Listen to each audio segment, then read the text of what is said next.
watching the Big 12 on ESPN from Orlando, Florida. It is a top 25 showdown matchup between the SEC and the Big 12 as the number 21 ranked UCF Knights hosting the in-state rivals, the number 8 ranked Florida Gators, in the 34th all-time meeting between the Knights and the Gators.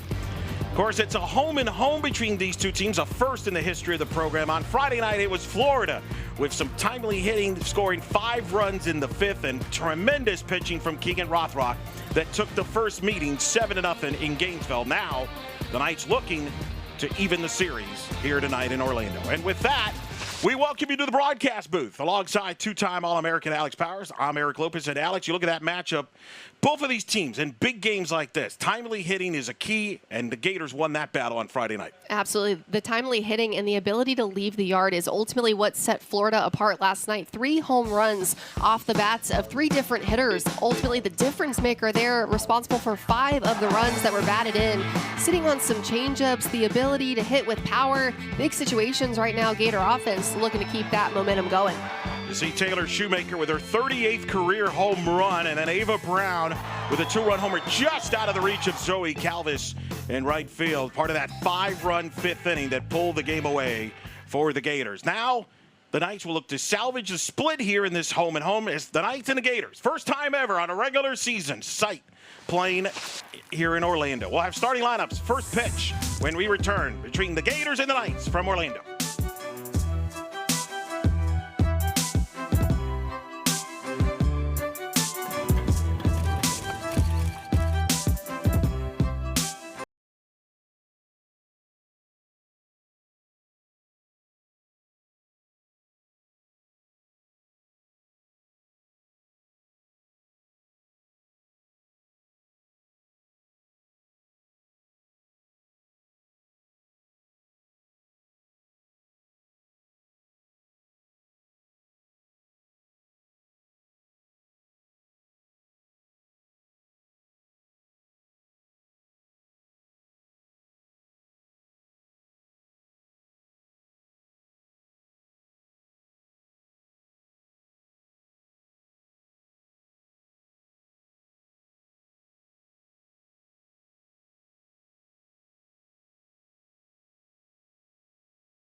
And we welcome you back here.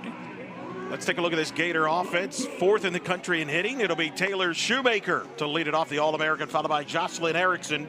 Kendall Grover hitting 3rd for the Gators with Townsend Thomas, the redshirt freshman, at left field. Kinley Cahalan at short. Ava Brown, DP spot. Cassidy McClellan in right field with Ella Wesolowski catching, and Gabby Comilla at second base for the Gators. And for the second year in a row here in Orlando, Florida will face a freshman pitcher. Last year it was Isabella Vega. This year it's Reagan Vokoun. A huge opportunity right now for Vokoun getting the ball tonight in Game 2. Last night's matchup, it was the Gator offense that was explosive. So today, looking to keep them off balance and just attack from the very first pitch. Of course, both teams went with their aces last night. Isabella Vega for the Knights and Keegan Rothrock for Florida. both teams here tonight could be a little different. Could see some arms, some combinations. I think we're definitely going to see a pitch by committee on both sides of the ball, as you saw the scouting report at the bottom of your screen for Vicun. Going to mix speeds, work all quads, mostly going to be that drop, curve, and change. It is an electric atmosphere. It is packed. It is sold out. Hour and 15-minute weather delay did not damper the mood. As the first pitch of the ball game is underway, glad you joined us wherever you are tuned in tonight here on ESPN Plus for this 34th annual meeting between Florida and UCF. The first time ever that these two teams have played on a Saturday night in the regular season. Normally this matchup is on a Wednesday during the regular season or even a Tuesday. The Shoemaker gets jammed, grounds to first. Griffin will touch the bag at first to get Shoemaker out for the first out of the ball game. Let's take a look at this night's defense. It'll be Zoe Calvis in right field with Samantha Ray at center, Izzy Mertez at left, with Sierra Humphreys at second base, Ashley Griffin at first, Aubrey Evans at short, Coco Jaimes at third, and Beth Damon catching for this UCF defense. As they face now Jocelyn Erickson to the plate. Erickson, the senior, takes the strike. It's 0-1 the count to Jocelyn Erickson. You look at the body of work of so many of these players in this Florida lineup, and a lot of them swinging big bats. Jocelyn Erickson has had a fantastic career. You see the numbers so far this season, hitting over 419 home runs. Gets under that one, pops it up at short towards the third base side. Aubrey Evans, the senior, and playing her final home game in the regular season here at the complex, making the catch for the second out of the first inning. There's Sydney Ball-Malone, UCF head coach. I think she was disappointed with some of the sloppiness on the defense in that fifth inning where there was an error that contributed to that 5-run inning. I think she wants to see her team maybe play with a little more aggression as well coming out of this game. As Kendall Grover takes a strike, it's 0-1 the count. I don't think the score from last night's game is as indicative as how well UCF was playing to really get through the first couple of innings. It was a couple of missed pitches later in the game, change-ups, just too much over the middle that Florida took advantage of. But yeah, up until that point, late in the game, it was really close. And there is the NFCA Hall of Famer Tim Walton in his 21st season. He's, of course, two-time national champion, head coach. He's taken the Gators to 13 College World Series appearances. 1-1 pitch. Line caught by Jaimes. And just like that, the top of the first is over as Vicun works a 1-2-3 first. When we return, the Knights, it'll take their turn to come to the plate. We appreciate you tuning in here from Orlando. For the big, for the small, the short, and the tall. Peacemakers, risk takers. For the optimists, pessimists, exhibitionists. For long distance love. For the farsighted, nearsighted. For introverts and extroverts. For the thinkers and the doers. For old friends. Coca-Cola. For everyone. Allow yourself to tune out. To tune into nature. To tune in to the outdoors. To tune in to what matters. Discover Lake County, Florida. Learn more at discoverlakefl.com. Have you ever wondered if there was a place where access to excellence isn't guarded by ivy, but open to all who strive for greatness? Where education leads to more than a degree, it opens the door to a career and a better life. Where imagination ignites invention and innovation, and the boundaries between science and creativity converge. That place is here, the University of Central Florida, a place for those who dare to invent the future. Let's take a a look at this Knights lineup here. Is among the top 50 in the country in hitting. It'll be Sierra Humphreys to lead it off at play second. Coco Jaimes back in the 2 spot hitting second. Aubrey Evans hitting third with Izzy Mertes hitting cleanup. Beth Damon catching, hitting 5th. Kendall Yarnell in the DP spot. Air batting the 6th, and of course the rest of the Knights lineup forthcoming here as they will face Olivia Miller, the left-handed pitcher, the junior. Grew up 20 minutes away from here, played at Bishop Moore, delivers the first strike. Her first start of the year for Olivia Miller has been used primarily as a reliever, but getting the start here tonight. And you got to think that a big part of that, too, is just the homecoming that Miller is having this evening. And coming from the left side, too, trying to give the Knights hitters a different look. And I think this is a big part of the Gator squad that is trying to figure out what their pitching staff is really going to look like headed into the most important time of the year. Next couple of weeks. I think a lot of teams across the country are in that same position. They've got the legit number 1. Who's going to step up and be that good number 2 and 3? That's a ball low, 1-2 the count. I think both of these teams are in the same boat, and I think that they're kind of excited about this opportunity. The Aces go last night. This is an opportunity for the rest of the pitchers against the quality competition here in a kind of a postseason setting. Humphreys hits it to the right side. Comilla is there. Will throw to first in time, as Humphreys is retired for the first out here in the bottom of the first. And all the pitchers on staff, again, across the country are going to be really good, especially when you're at a Power 4 school and you're getting good innings of work. It's just going to be how do we best manage the pitches that you have in that repertoire, and how can we match you up against opposing teams that are going to give you the best chance and give our team the best chance of a win. Coco Jaimes takes low for a ball 1. Alex, this was the play Coco made at the end of the top of the first. Yeah, wasted no time. Getting up, a little action there, playing the hot corner.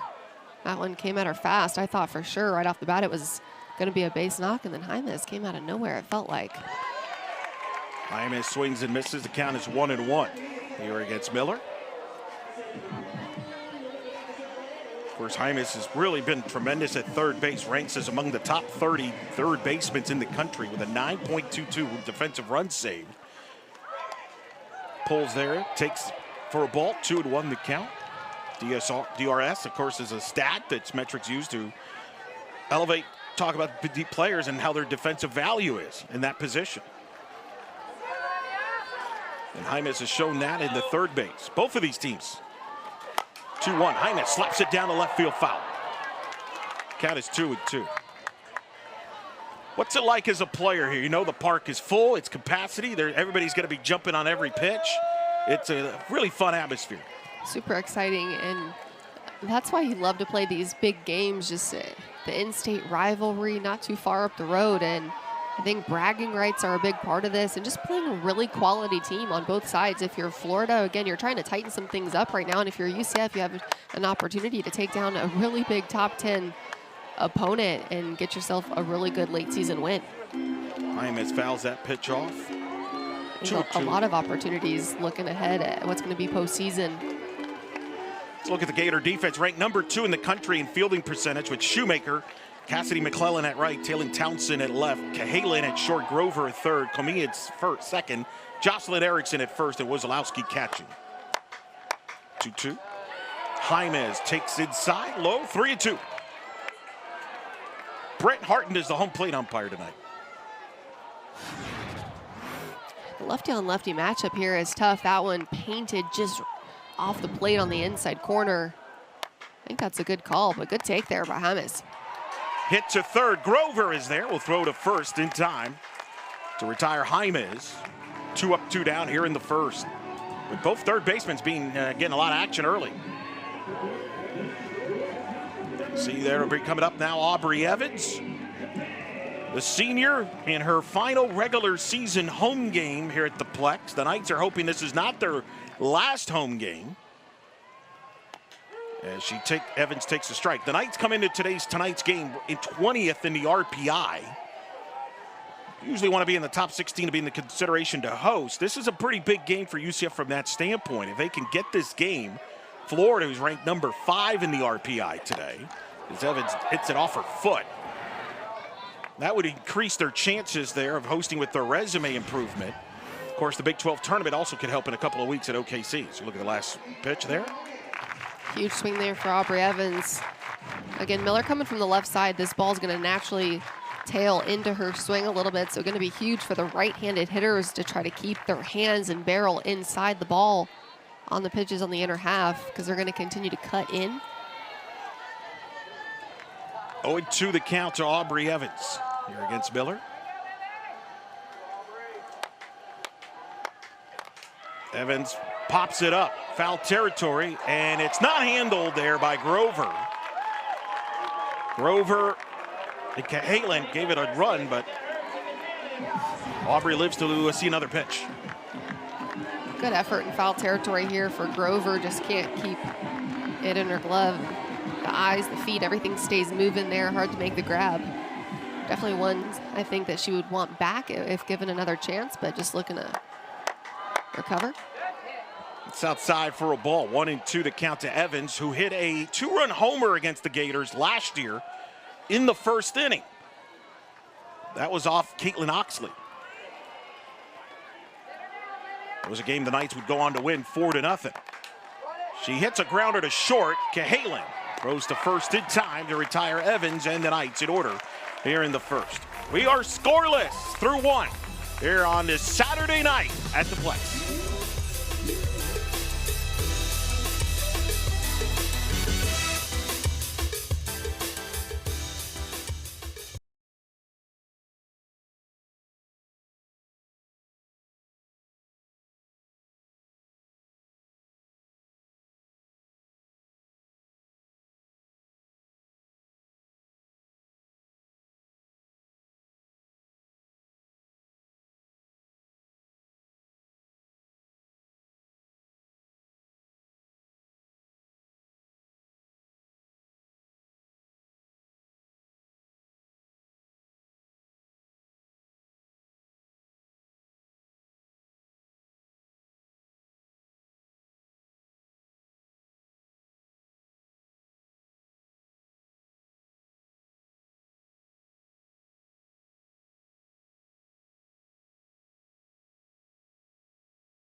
Middle of it, first in the Big 12 at assist, Ashley Griffin second, and the Knights among the best in the country in turning double plays.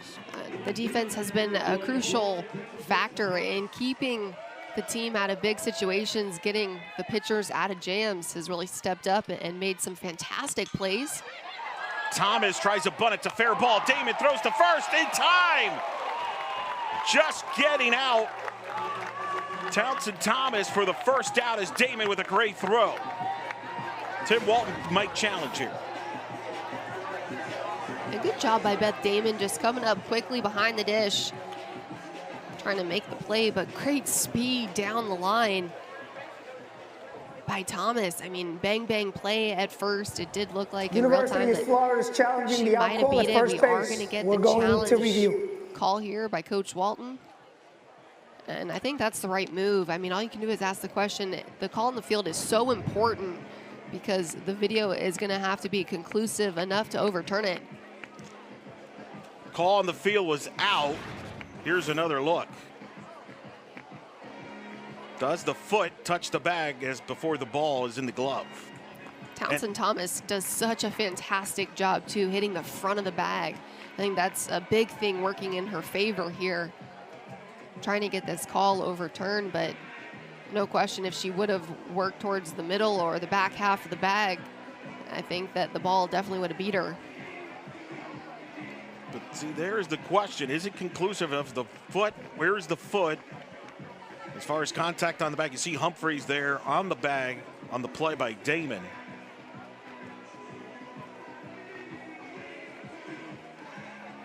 course, yeah, both teams have 2 challenges each game. If you win the challenge, you get to keep it.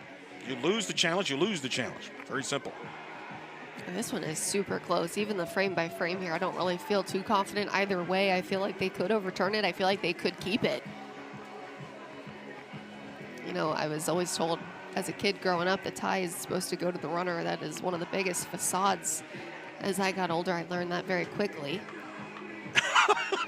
Wow. I was like, wait a second. Did you just go off on a tangent here? That's not true. Okay. Hey, Player side coming out? It was one of those, like, you know, just fictional things. All right, they're coming out here. What's your official call here? I think they're going to overturn it. I think they're going to call her safe. I'm going to say they stay with it. Okay. It's not conclusive, and I don't know if the foot got on the back. Let's see. I feel confident that they really could do either in this. Here we go. Here's the ruling. The ruling on the field, first base stand, it's an out. Florida has 1 remaining review. Wow, they stay with okay. the call. I did tell you before I would be comfortable with either. I think it was a good ask by Coach Walton. No, it's great. I feel like it was definitely the right play to try to get the challenge. I think, too, it's one of those where if the call on the field would have been safe, I think they would have stayed with it. I agree with that, actually. Cahalan at the plate with 1 out. For the record, that's 2 out of 3 that I have now beaten my broadcast partner after being dominated throughout the season. I was going to say this was like the last 2 games, mind you. We did have a lengthy run where I was undefeated for a while. All streaks come to an end. 1-0. That was a really good job though by Beth Damon to what a weapon jump she's up been. out of the crouch. Yeah. She comes in 2nd in the country, or 5th in the country in throwing out base runners, 15 this year for Damon, 2nd most in UCF softball history behind Cassidy Brewer, who threw out 17 in 2018. They appeal, they say yes. A swing there by Cahalan. And the count is 2-1. Great stuff by Reagan Vicun early in this game, just mixing speeds, throwing that changeup in the dirt. It's hard to lay off of. This is a really aggressive offense too. One of the reasons that they have been so good in batting average has been their aggressiveness. You look, they're top 5 in the country as a team, hitting just over 360. That to me tells me that the hitters are stepping into the box wanting to swing the bat. 2 balls, 2 strikes, the count. Reagan Vicun, the freshman from Lincoln, Nebraska, delivers, and Cahalan drops a base hit to left field. First hit of the ball game belongs to the Gators, and Cahalan with a 1-out single. Kinley Cahalan just takes this pitch in a 2-strike count here. Has such good plate coverage. Gets the barrel through the zone nicely, drives it the other way. That'll bring up Ava Brown to the plate. She hit a 2-run homer in last night's ball game for the Gators. Came in that 5th inning.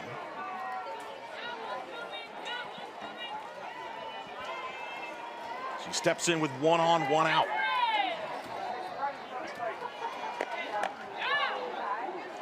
And she takes ball 1, and they're talking to the Gator staff. They're just happy to have her back. She had a frightening injury over the Judy Garman out in California in February against California, and there was concern that they would lose her for the year.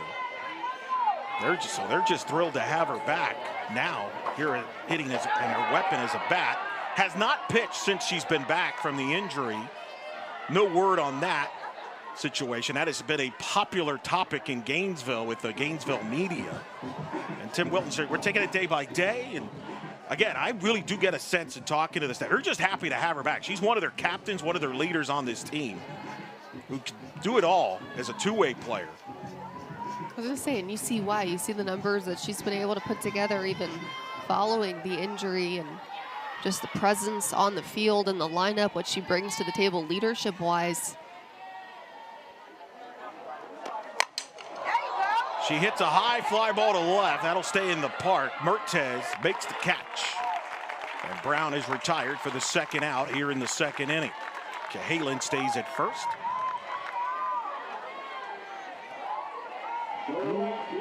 Two gone. That'll bring up Cassidy McClellan. Coach Paul Malone first going to have a word with a young freshman, Vicun, whose mom, of course, played softball at Princeton, was part of the World Series team in 1996 that the Tigers got on. That World Series that year was the same year that Arizona got there with a second baseman. Of course, Mike Kendray and company, they would go on to win the national title. Sierra Humphreys' mom was on that Arizona national championship team that won it in '96. So how about that? 30 years later, Sierra Humphreys and Reagan Fakun, teammates, when their moms played both in the same College World Series back in 1996.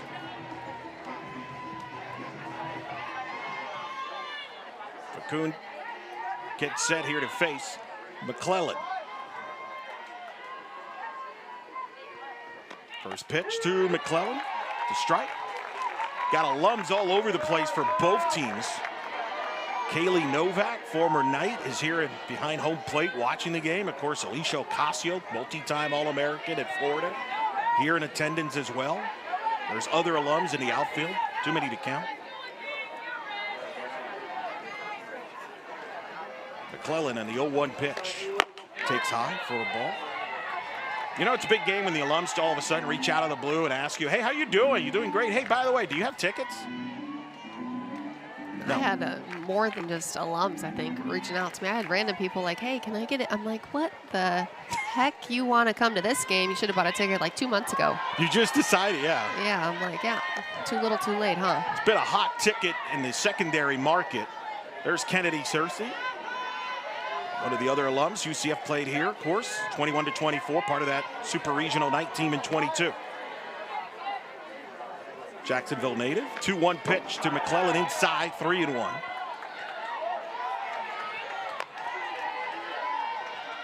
To McClellan. There's Chloe Evans, former Knight, who's on the Gators staff, helps out with video. He's in the middle press box. Arguably the greatest right fielder in Knight's program history. Played 23 and 24. He's going to be playing this summer professionally. 3-1. Takes the strike. 3-2. She's going to, in fact, just graduated from Florida. She's going to go out and try to look for a job. Preferably to move to Texas. But she's been a welcome addition to the Gator staff in the last 2 years. She's the second former Knight to work on the Gator staff. Cassidy Brewer worked for the Gators for a couple of years. Fouled off. Of course, these two coaching staffs know each other very well. They're good friends. I feel like there's, just a lot of history back and forth with the way in which their paths have crossed over time. Coach Ball Malone, Coach Walton, both coaching for Team USA. A lot of history, too, with Stacy Pestrak and playing at Florida, obviously now coaching with Coach Bear. 3-2 the count to McClellan. Foul ball to first base. Do it again. There's Francesca Anea in her now third season as assistant coach at Florida after moving on from the broadcast booth. Been a big impact on the Florida program. It was a delight to see here. And there's Christian Brewy and the two kids, the husband of Francesca Anea, right behind in the dugout. Former local TV sportscaster and newscaster here in the Orlando affiliate. And it's ball to right, and it drops in front of Calvis and get past her. Walton's going to send a runner. The throw from outfield is not in time. McClellan scores, and the Gators take an early lead, 1-0 as McClellan drives in Cahalan, and it's 1-0 Florida. Just clutch hitting here from the bottom of the order for Florida. The dive attempt, I think the little late decision by Calvez in right field. Gonna get by her. Samantha Ray tries to relay it in, but not enough for the speed of Cahalan. Gonna score. All the way from first, too, but with 2 outs, you are motoring Cassidy McClellan. Good clutch RBI. Driving in Cahalan, and it's 1-0 Florida. Calvis going for the dive there. And that's kind of the risk sometimes as an outfielder. If you go for that dive, you miss. You could get burned. So it's 1-0 Florida. Wozolowski at the plate. Right-handed hitter here against Fakun.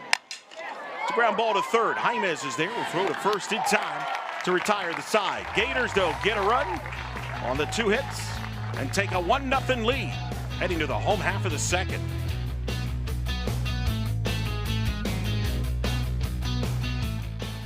For the big, for the small, the short, and the tall.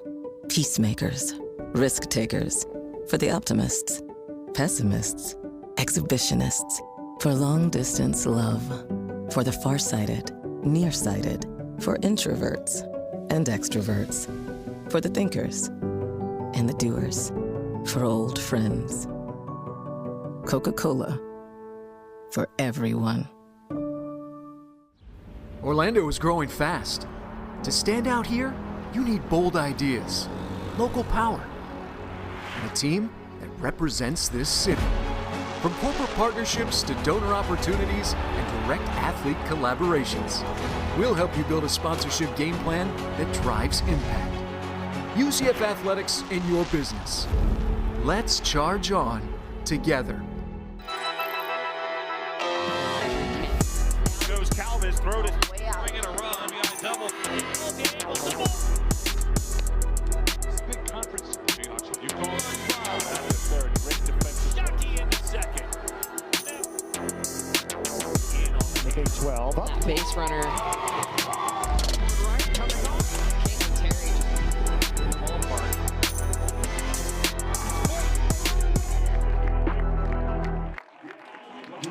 Welcome back here, bottom of the second. Gators with the lead. You see Tim Walton, 3 wins away from 1,200. Would be the 7th active head coach to get to that number. Of course, 13 World Series appearances, was inducted into the NFCA Hall of Fame in 2024. You played against his teams. You've covered him from a broadcasting standpoint.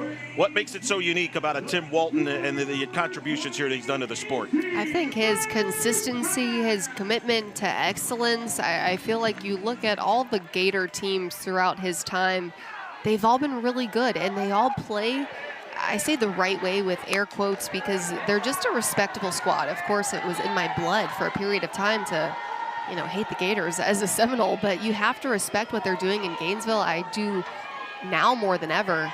You just got to tip your cap. He's fantastic. 1-0 pitch here to Izzy Mertez is outside 2-0 the court, 2-0 the count. Of course, he won a national title as a baseball player at Oklahoma in 1994. Was the head coach at Wichita State before coming over to Florida when he was hired by Jeremy Foley after the 2005 season when UCF eliminated Florida in the 05 Gainesville Regional. That would be UCF's first ever NCAA tournament win. Florida and then head coach Karen Johns, who now works at ESPN, is the best statistician in the sport, in all sports.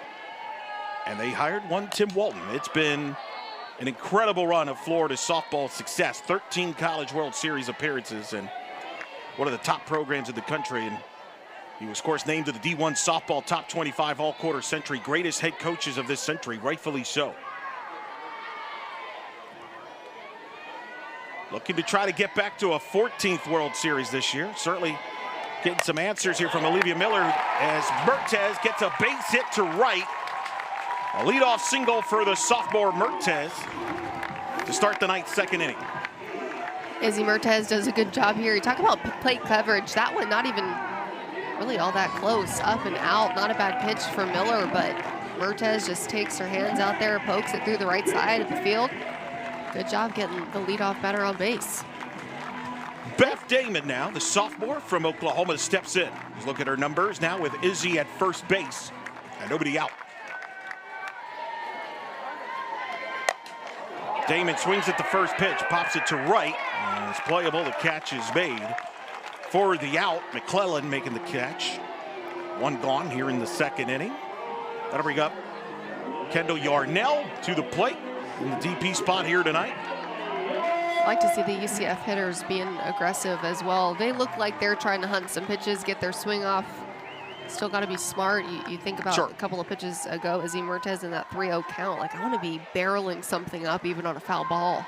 I don't want to get fisted. But did a good job with adjustments on the next one. This is a Gator staff that does not walk people. So you've got to be ready to go to swing the bat.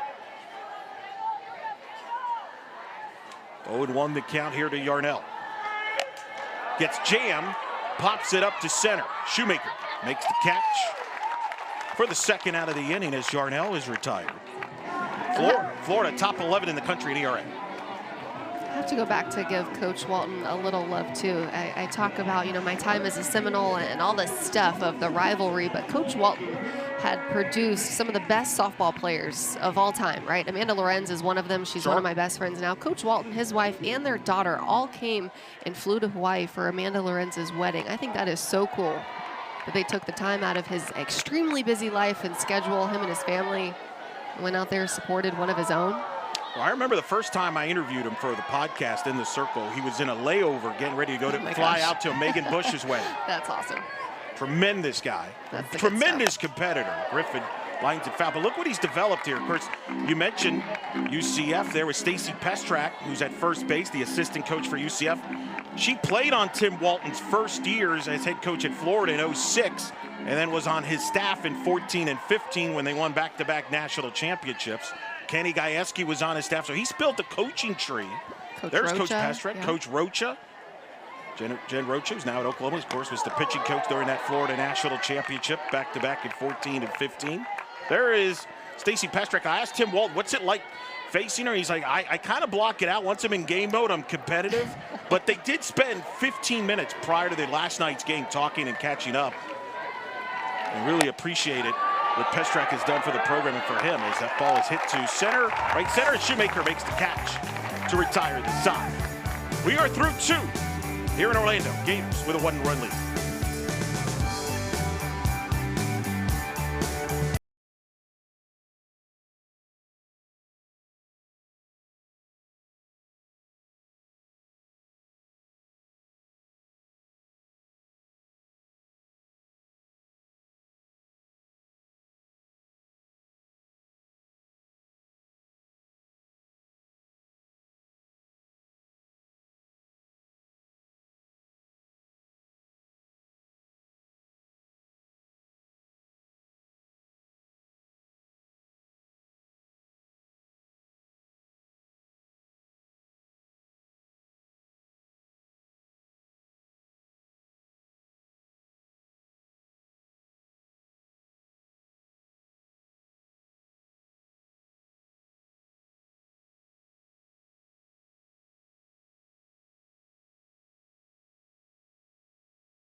You see Gabby Comilla to lead it off. This Gator offense among the best in the country in numerous offensive categories.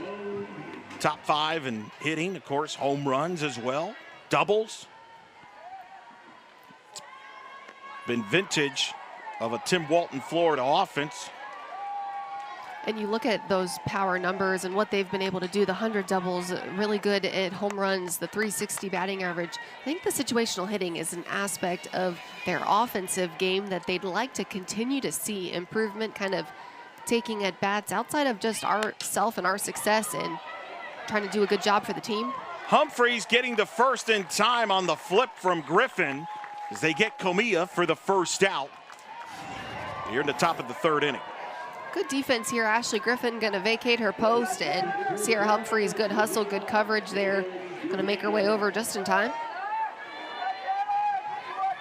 Good bang play, but good hustle down the line by Gabby Comilla, giving herself a chance. That'll bring up Taylor Shoemaker to the plate. The All-American last year, was the SEC Freshman of the Year last year. First team All-American. Ranks in the top 20 in doubles, hits, on base. Top 5 actually in hits coming into this weekend. The sophomore from California, whose favorite player is Mike Trout. And this is there for a ball. Of course, a lot of comparisons with her and Amanda Lorenz. They both were on the Bat Busters. And Coach Walton has once said it's one of the best swings he's ever seen in the travel scene was Taylor Shoemaker. You can see why. She is a pleasure to watch in person. And she gets one, off a wicked hop, and that is off Aubrey Evans. And we hope she's okay. That was a nasty hop. And now the attention will be on Aubrey. She hopes she's okay. That ball just took a really wicked hop. As Coach Ball Malone will come in a hush now in the crowd with concern on the senior Aubrey Evans.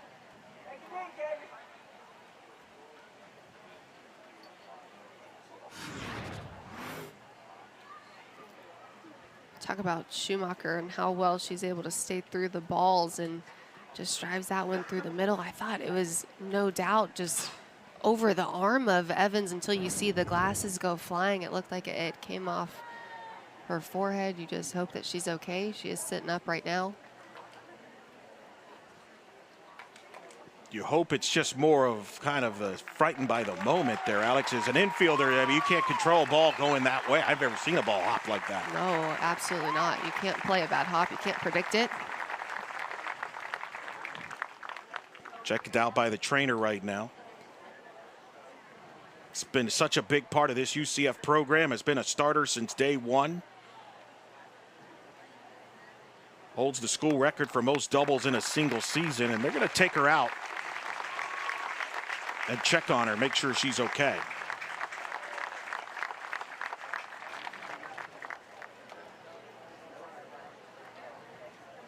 So well, now Coach Ball Malone's going to have to make a couple of defensive adjustments here. And you hate to see that, Alex. You've played the position at first base. I mean, it's amazing. We kind of take for granted sometimes with you all as players have to deal from a defensive standpoint. I mean, these balls are getting hit harder and harder every year, it seems like. And sometimes the ball just kind of finds you where it's not supposed to find you. And there's not much you could do there. Absolutely nothing she could do. And like I said, you're just glad to see her walk off the field. That's a very good sign. It's going to take some time. I do think that a lot of it, too, is that initial shock. Like you said, kind of just that fear factor at first. You don't expect it. Somebody that's so good defensively. Again, you can't predict something like that to happen and the way in which the ball is going to move. But UCF just going to get themselves back together. I think everybody just needs to take a breath. I know I need to take a breath. Yeah, Aubrey's this year 7th in the country in defensive runs saved by shortstops, 10.60. She has really worked on her defense. Of course, started her career here at second base. Was a natural shortstop, played baseball. You can see some of the stunning concerns. She's been a fan favorite of this Knight Nation here for the 4 years in her representation to UCF, and such a competitor, of course. Father is good friends with Brock Purdy, the NFL quarterback for the San Francisco 49ers, and you can tell everybody's just kind of hoping that she's okay. She's not one that just likes to leave games.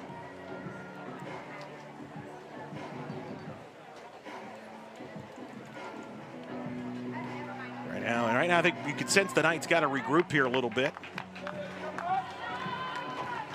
You see Destiny Washington will come into the ballgame to play center field because Samantha Ray is going to come from center field to play shortstop. Now, Ray's a natural infielder, plays second and short, hadn't played outfield until she got to UCF.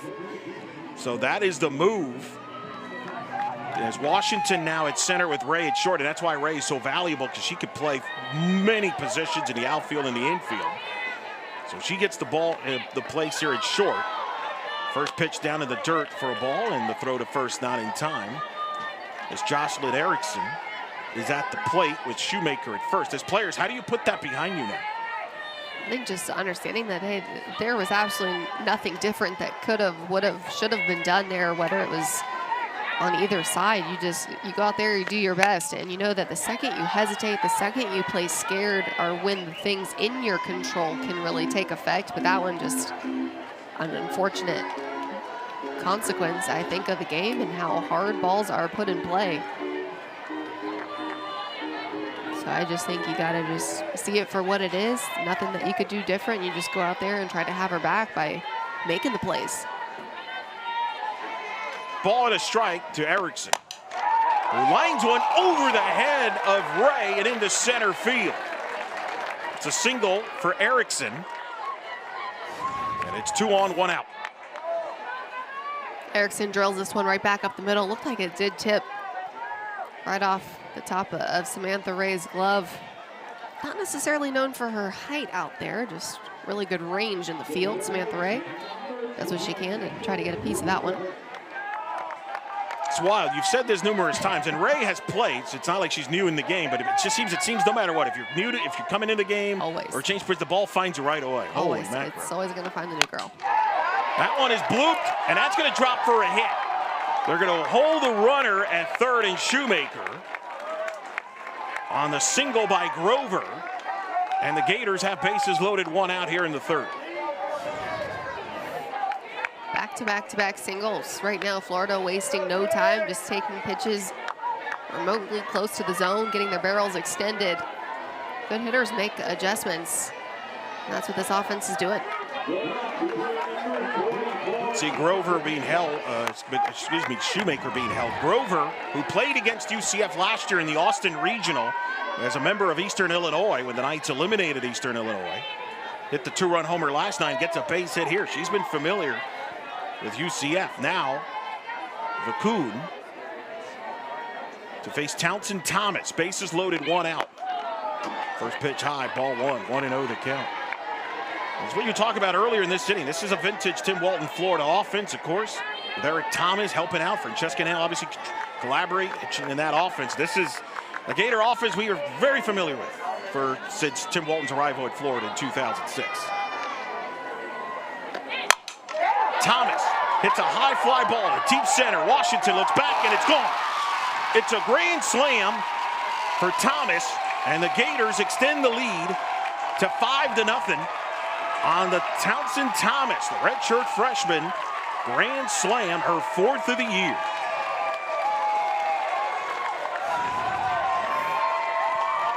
Townsend Thomas takes this pitch, doesn't even get all of it. You just talked about the power, the strength, the speed of these athletes. Townsend Thomas drives that one to deep center field. You see the excitement too from her teammates, loving it up. That's good stuff. That'll be it for Vacoon. Sydney Ball Malone will come out and make a move here. And I think the Knights really got to regroup in general. As you see, Lena Elkins will come in. We'll tell you more about Elkins when we return here at the top of the third. Florida with a 5-0 lead.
For the Knights, and Lena Elkins, the senior, getting the ball here for the Knights. Here in the top of the third, coming in relief. A role that she's quite familiar with. In fact, closed the game out on Wednesday night in the victory over North Florida. Big opportunity right now for Lena Elkins coming in after the big blast by Townsend Thomas. And UCF just looking to keep themselves in this.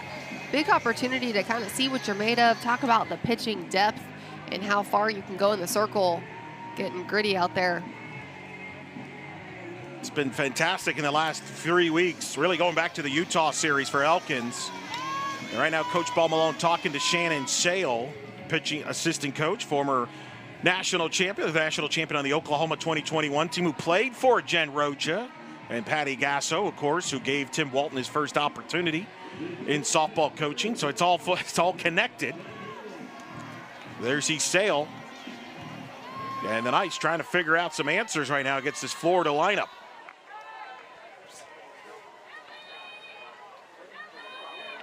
Cahalan at the plate.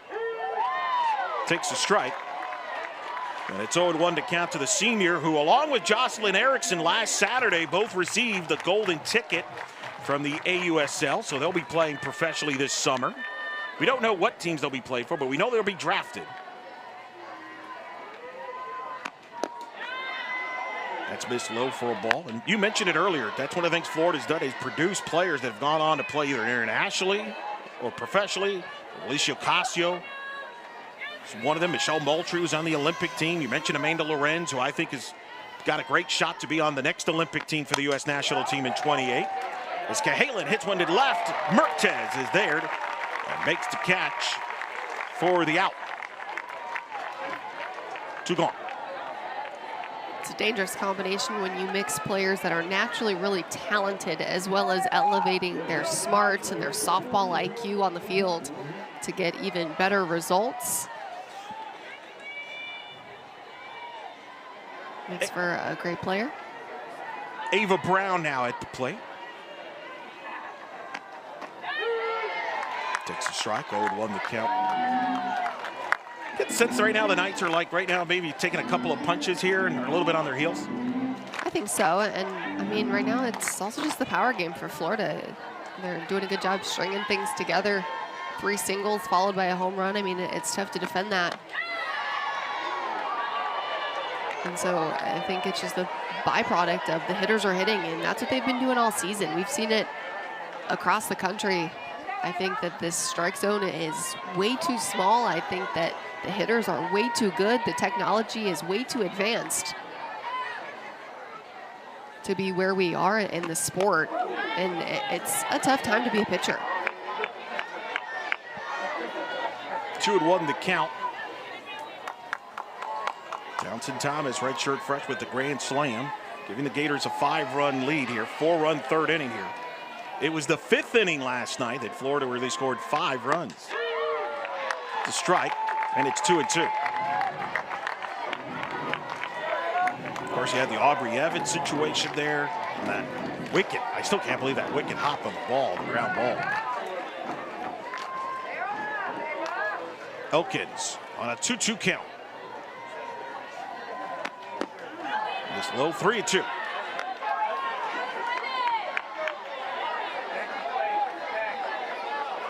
To the junior from Montgomery, Texas, with all SEC second-team performer in 2024, 2-time All-Region. Elkins delivers. It's a ground ball deep in the hole.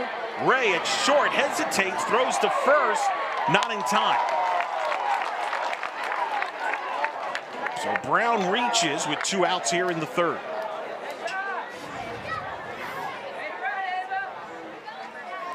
Ava Brown's got decent speed down the line, but Samantha Ray was just playing so far back, borderline in the grass.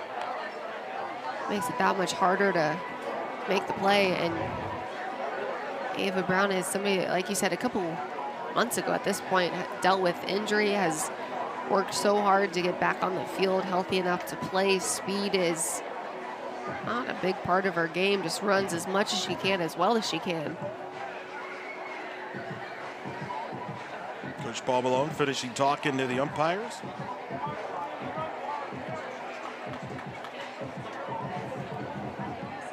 Brown with runner at first, 2 outs. See Ray right there at short.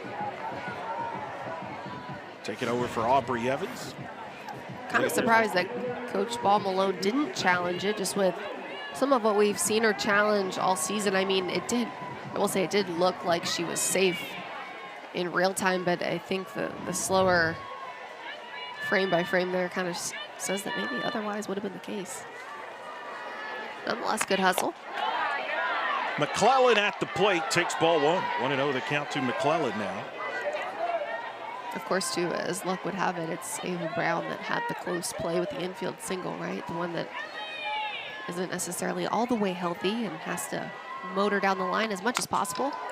No, you and I are thinking the same thing, because Brown is still in there at first. I was wondering if they're going to pinch run for her. Here's McClellan in her last swing. Talk about clutch and timely swings. That one, shallow ball to right field, but Zoe Calvez tries to make the diving grab, doesn't come up with it.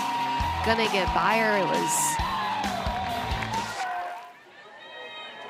Cassidy McClellan, it was coming around to score with Kenley Cahalan. Big stuff. That was in the second inning. Gave Florida 1-0 lead on the triple there as the ball's outside, 2-1 the count. But Ava Brown standing at first base, as you see Aubrey Evans. Ice back there, and you just hope she's okay. The big picture, UCF does not play another game until next weekend in Ames, Iowa against Iowa State, and then you got the Big 12 tournament. That's the games you want to have it ready for. No need to take any risk further. So just hope it's okay. 2-1 the count.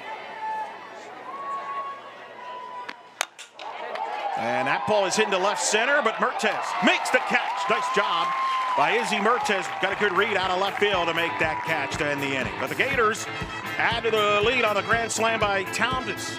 We'll hear from Florida head coach Tim Walton as Thomas, with the grand slam, gives the Gators a 5-0 lead heading to the bottom of the third.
Lopez alongside Alex Powers, now joined by Florida head coach Tim Walton. Coach, call Olivia Miller's number here to get the start, her first start of the year. Of course, 20 minutes away. She played here at Bishop Moore. What have you seen from her? Well, pounding the zone. You know, she's done a really good job. She's one of the biggest pieces to our success throughout the entire season. When Ava Brown went down, we needed somebody to step up.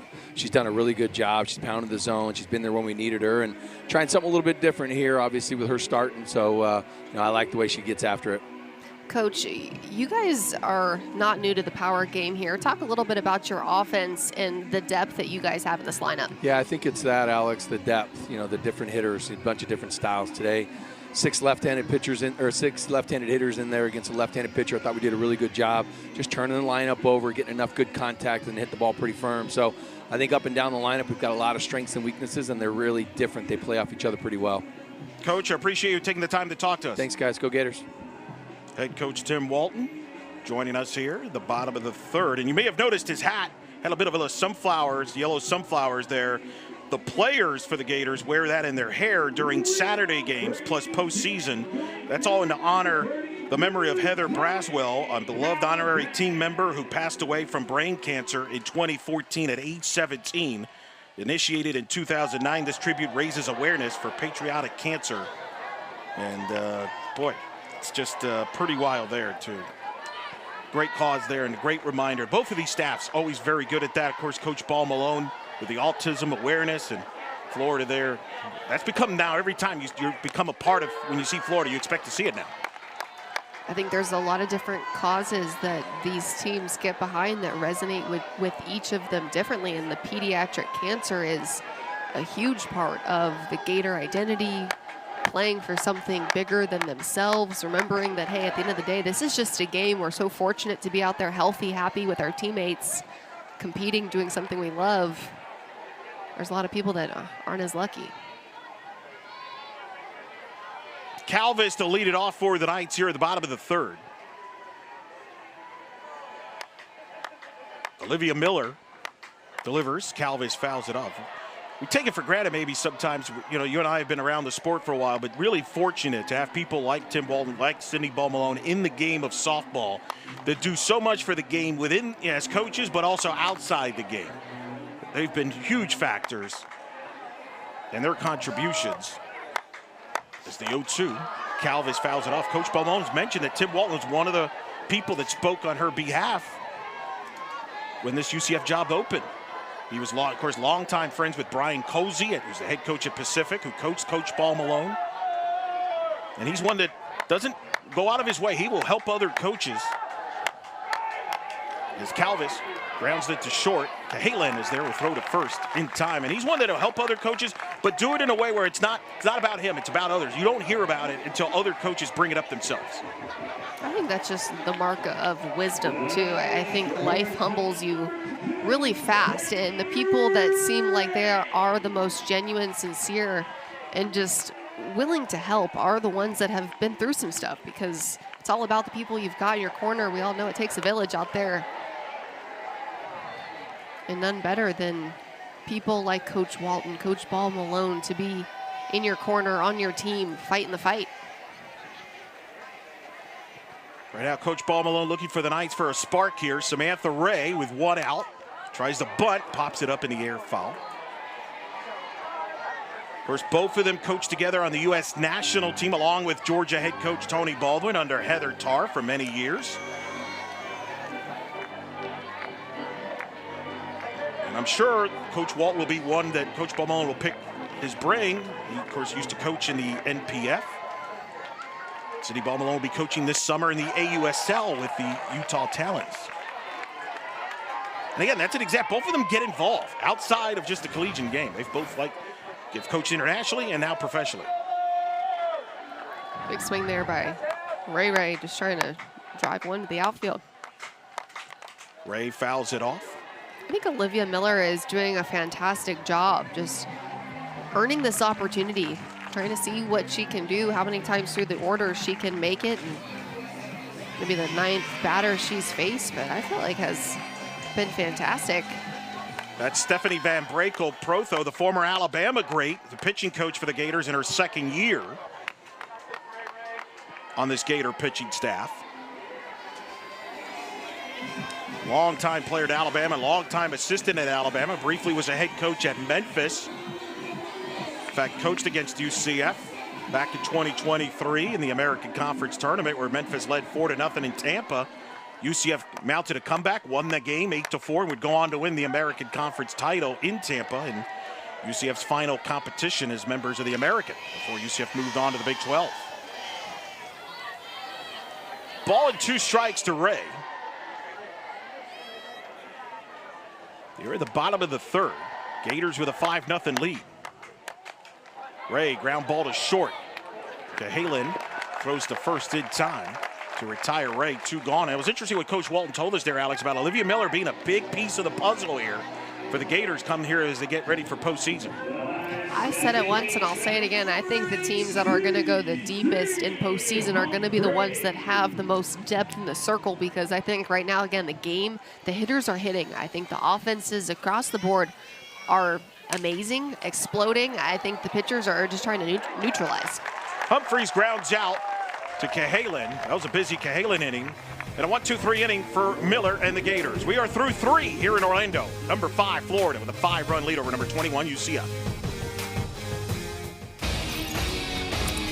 Introducing SportsCenter for you, personalized every single day. Now available on the ESPN app. Powered by your favorites. Allow yourself to tune out. To tune into nature. To tune in to the outdoors. To tune in to what matters. Discover Lake County, Florida. Learn more at discoverlakefl.com. Introducing Verts. Swipe for news and highlights. Now available on the ESPN app. Have you ever wondered if there was a place where access to excellence isn't guarded by ivy, but open to all who strive for greatness? Where education leads to more than a degree. It opens the door to a career and a better life. where imagination ignites invention and innovation, and the boundaries between science and creativity converge. That place is here, the University of Central Florida, a place for those who dare to invent the future. All right, if you're new to the UCF broadcast, we do something called the Pooch Picks, where people send in their most famous, beloved pooches. And they're not all four-legged friends and dogs. Some of them are cat pooches as well, but we don't discriminate. So right now you see Iggy on the left of your screen that was sent in. And then on the right, we've got a live pooch in the flesh at the game somewhere. We love our pooches. I am a big animal lover. Eric, not so much, but Eric is here for the broadcast, so therefore he's a part of Pooch Picks. But we like to keep it fun. Thank you for throwing me under the bus, partner. I am A live dishonest. broadcast. Ella Wojciechowski at the plate to start it off for the Gators here at the top of the fourth against Lena Elkins. That's become a phenomenon as the 0-1 pitch is outside. I mean, it was pretty amusing listening to you, Francesca Neb, talking to you about Pooch Picks. Well, I feel like it's, you know, a lot of people like animals. I think that's the thing, right? People joke, I like animals more than I like people. Yeah, well, a lot of us do. So it's relatable. 1-1 the count. Missed there too. Yeah, we had a good chance to catch up with her prior to the game. I did the smart thing and shut up and listen to the two that know what they're talking about talk and catch up. Well, she's so smart, right? And just being able to take what she experienced as a player, take what she experienced as a broadcaster, and seeing this side of the game. I feel like things really slow down, and now back in it, right in the thick of it as a coach. It's such a cool thing for these athletes to learn from one of the best. She'll downplay her contributions, but she's made big contributions on this staff. Talking to the players, 2-2. It's a slow tapper here. Jaimes, sidearm throw to first in time. Beautiful play by Jaimes to make the play to throw out Wojciechowski for the first out. Good defense here. Coco Jaimes has been great at third. Little throw on the run action, but she's quick with it, knows that the transfer has to be there, the throw on the money. Good stuff from the sophomore. One gone. That'll bring up Comilla to the plate.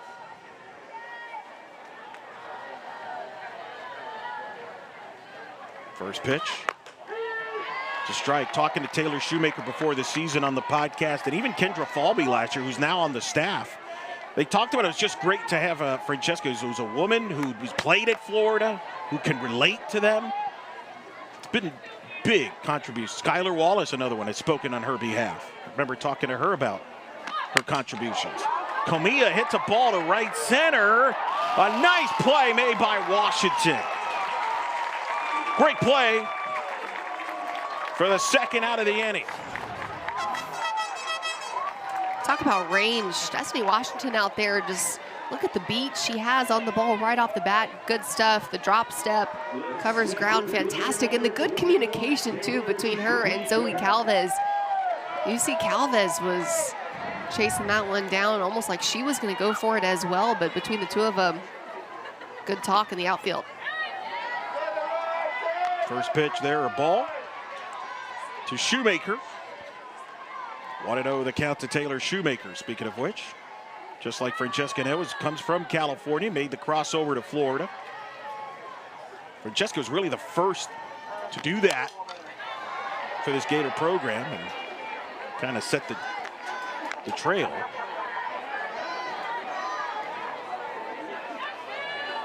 And Shoemaker is 1 for 2 tonight. Hitting here with no one on, 2 outs. The 1-1. It's low for a ball. And Alex, we talked about Olivia Miller being, Coach Walton referencing how she's a valuable piece, wild card into this run if they're going to make the run of the postseason. I feel like Elkins is that for UCF. Somebody that can come in a high leverage moment and get a job done.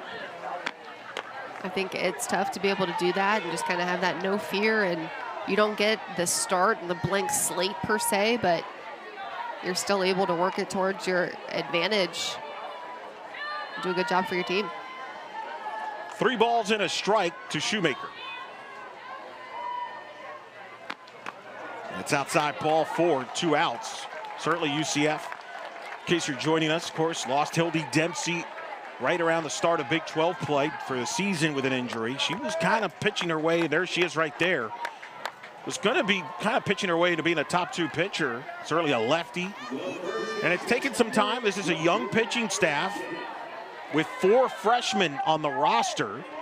And, of course, you got Vega, the ace, who's a redshirt sophomore. Not a ton of experience going into the season, and so there's going to be some ups and downs. But this staff has pitched well. There you see Vega right there.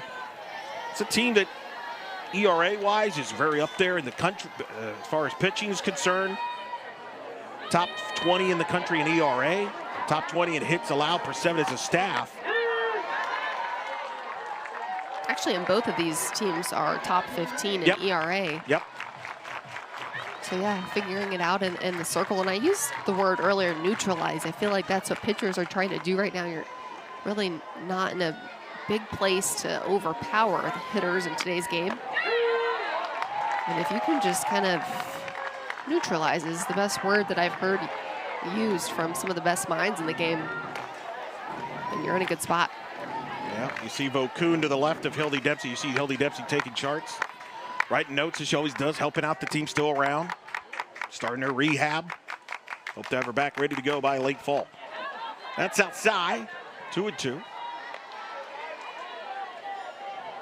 But this, in a lot of ways, might be Sydney Ball-Malone's best job. Remember, she's the pitching coach, of course, along with Shannon Sale. But this is one of the younger staffs that she's had since she's been here at UCF. Usually she has a Gianna Mancha or an Aaliyah White, a lot of veteran, a lot of innings there. As that ball is hit to the right side through for a base hit.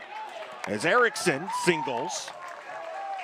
And the Gators here trying to mount a 2-out rally here. 2 on, 2 out.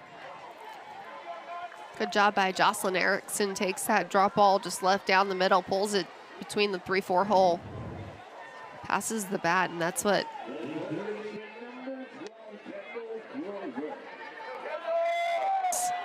it's 3 singles in a row, and then the big swing by Townsend Thomas. We'll see if somebody can drive something in the gap here. Grover takes ball 1. 1-0 the count. You and I have covered the national landscape. It feels like this year's regionals could be as wild, with especially the Saturday session where everybody's going to be throwing multiple arms, it feels like this year. Could come down to matchups, and weather could impact some of those who throws, the ballparks. I think there's, I almost want to say this and it's like an oxymoron. I think there's an overall consensus of a lack of a legitimate number 2 in most programs. Right. There is good depth in the circle. You've got 4 or 5 pitchers, but you've got that one ace and everybody else is kind of splitting the difference. You don't have like a legitimate 1-2 punch. For various reasons. I think, yeah, the transfer portal has played the biggest factor in that, NIL, of course, and just evening the playing field across the board. You've got a lot of mid-majors now, a lot of teams that were maybe in the bottom half, back half of their conference brackets in years prior, now kind of making a run. Look at the ACC, just because I know it more. I say more well, but I know it well, and Louisville is a big factor in that. And now in the top 3-4 spots in the conference, just changing the game. You see Jasenia Lopez on the left and Caitlin Cochran on the right, warming up for the Knights bullpen. You make a great point. The transfer portal feels like more and more staffs are younger now, depth-wise. So you're gaining experience on the fly, learning on the job more as a result. Just a lot of different factors. Obviously, there's been a lot of chatter, and I had Monica Abbott on the podcast talk about, she's very vocal about the strike zones being too tight, not being the pitcher's friend. And that's got, I mean, Amanda Lorenz, I saw tweeted about that as well. So there's a lot of combination of things going on. Well, something's got to give. It's either got to be, I think, a wider zone. I don't know, maybe different composition here of some of the balls and how they're made up. I mean, they're just absolutely flying. 3-0 the count. There's a strike, and it's 3-1.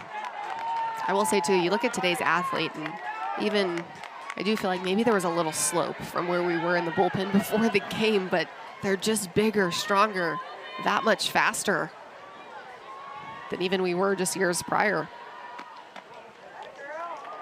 That's a walk there to Grover, and they're loaded with 2 outs. And here comes Townsend Thomas, who hit the grand slam back in the 3rd. Let's see what she did in her last at-bat, a big opportunity with runners on base. Just took one of the first good pitches that she saw. Was able to drive it to deep center field. Well, she gets the hit here again with bases loaded and 2 outs. First pitch from Elkins. It's a ground ball to short. Ray will throw to second, not handled by Humphreys. That was going to be a close play. Shoemaker comes in to score, and Florida now extends the lead to 6-0.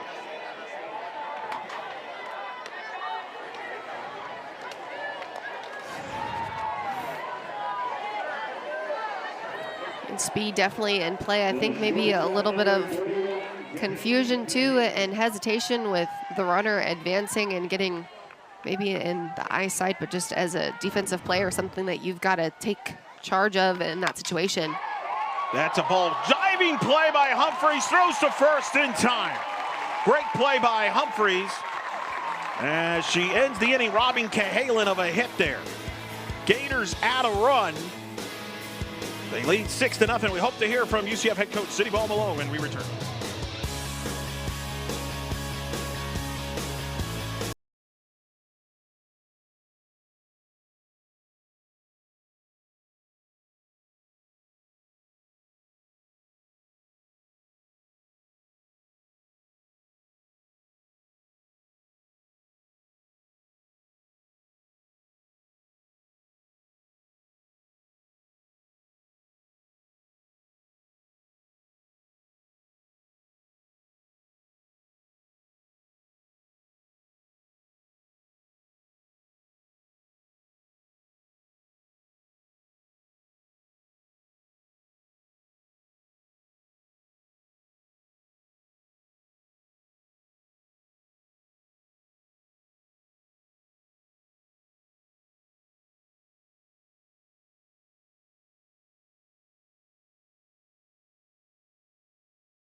The 4th, Knights trailing 6-0. They were joined now by UCF head coach Cindy Ball Malone. Coach, obviously with Aubrey Evans taken out of the game, the versatility of your roster showcased there with Samantha Ray coming in at short and then Destiny Washington at center. Talk about this roster being versatile at a moment's notice to make any move you can make.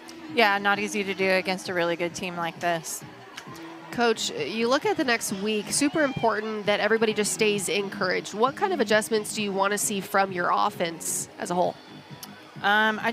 Their intent, right? I feel like our last 4 at-bats or 4 games, it's just not been them. And we've talked about it, but until someone makes a change, we're just going to sit in it for a little bit. And so love these guys, to the moon and back, but they got to be better because they are better. Coach, appreciate you talking to us. Thank you. Go Knights.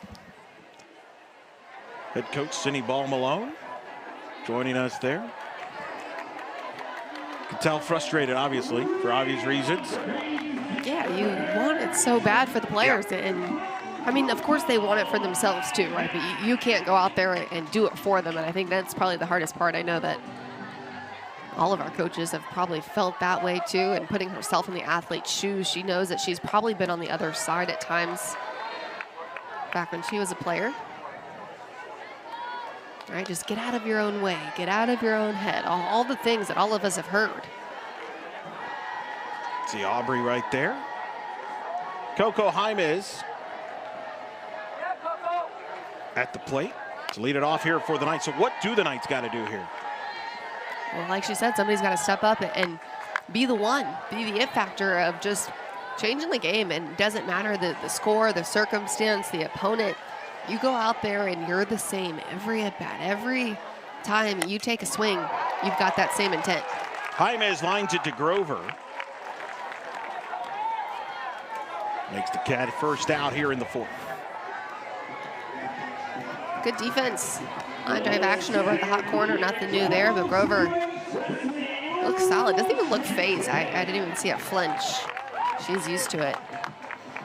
One out. Here's Washington to the plate. Swings and fouls it off. So Washington, of course, coming into the ball game. Part of that versatility. I don't think Coach wanted to hear that. Talk about it right now.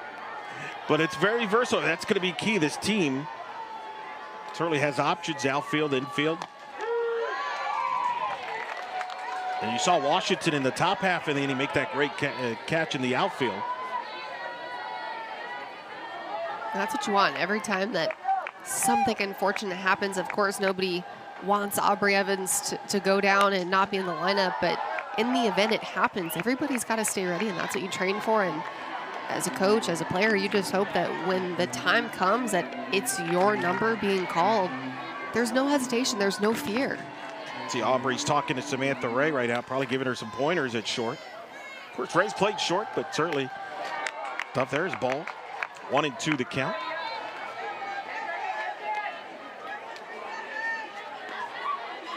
To Destiny Washington, trying to get something going for the Knights. Knights only have one hit in this ball game. Olivia Miller has been fantastic here through the first 3 1/3 innings. And a swing and a miss. And a strikeout for Miller, the junior from Orlando, with the strikeout for the second out. Olivia Miller, good pitch there. Something well off the plate, but just the big swing by Washington. The lefty-on-lefty matchup is tough. She's been having a lot of success and trusting her pitches, too. Doesn't look like she's trying to overthrow anything. Ground ball to short. Throw to first in time. And a 1-2-3 inning for Miller and the Gators. We are through 4 here in Orlando. Gators up 6.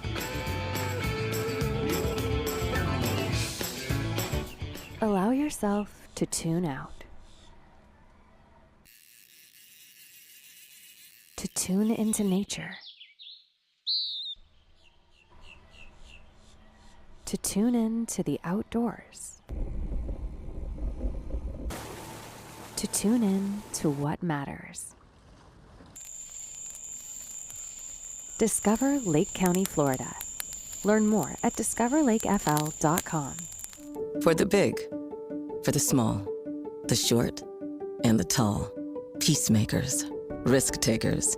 For the optimists, pessimists, exhibitionists. For long distance love.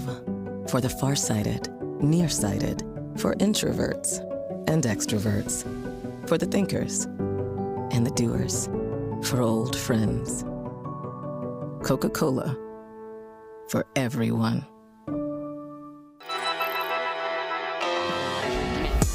Goes Calvis, throw to Way out. Bring in a run. You got a double. Big conference. You call it the third. Great defensive. Stuckey in the second. The Big 12 up. Base runner. Right coming on.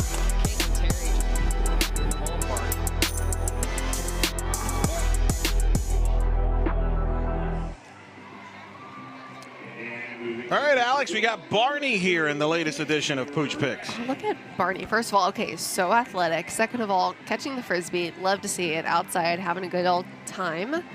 Just what a handsome Bubba. That's what I tell my dogs all the time. Very handsome. Barney's so cute. Meanwhile, you got Taylor Kittleman now coming in at third base with Coco Jaimez moving from third to short.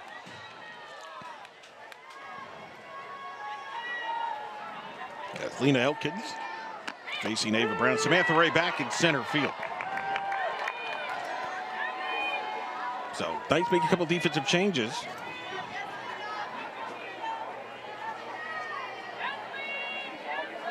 There's Brown at the plate with an 0-1 count against Elkins. That's high for a ball. 1-1 the count. It's such a big game for both sides. Florida trying to improve their resume during this bye week in the SEC. Came in 5 in the RPI. UCF 20 in the RPI. Florida playing to try to lock up a top 8 national seed. UCF hoping to win this game to try to improve their resume to get in a chance to be in the mix to host for the top 16. This year they'll have 32 seeds will be seeded by the committee. There are some caveats. It's not going to be a true 32 seeds, which I know has created chatter due to the 400-mile radius rule, but it is going to be closest to seed the 32 teams than ever before. Count is 2-2. But it's so imperative because home field is such a big factor in the postseason. Certainly, UCF knows about that, winning the regional here in Orlando in 2022. That's fouled off.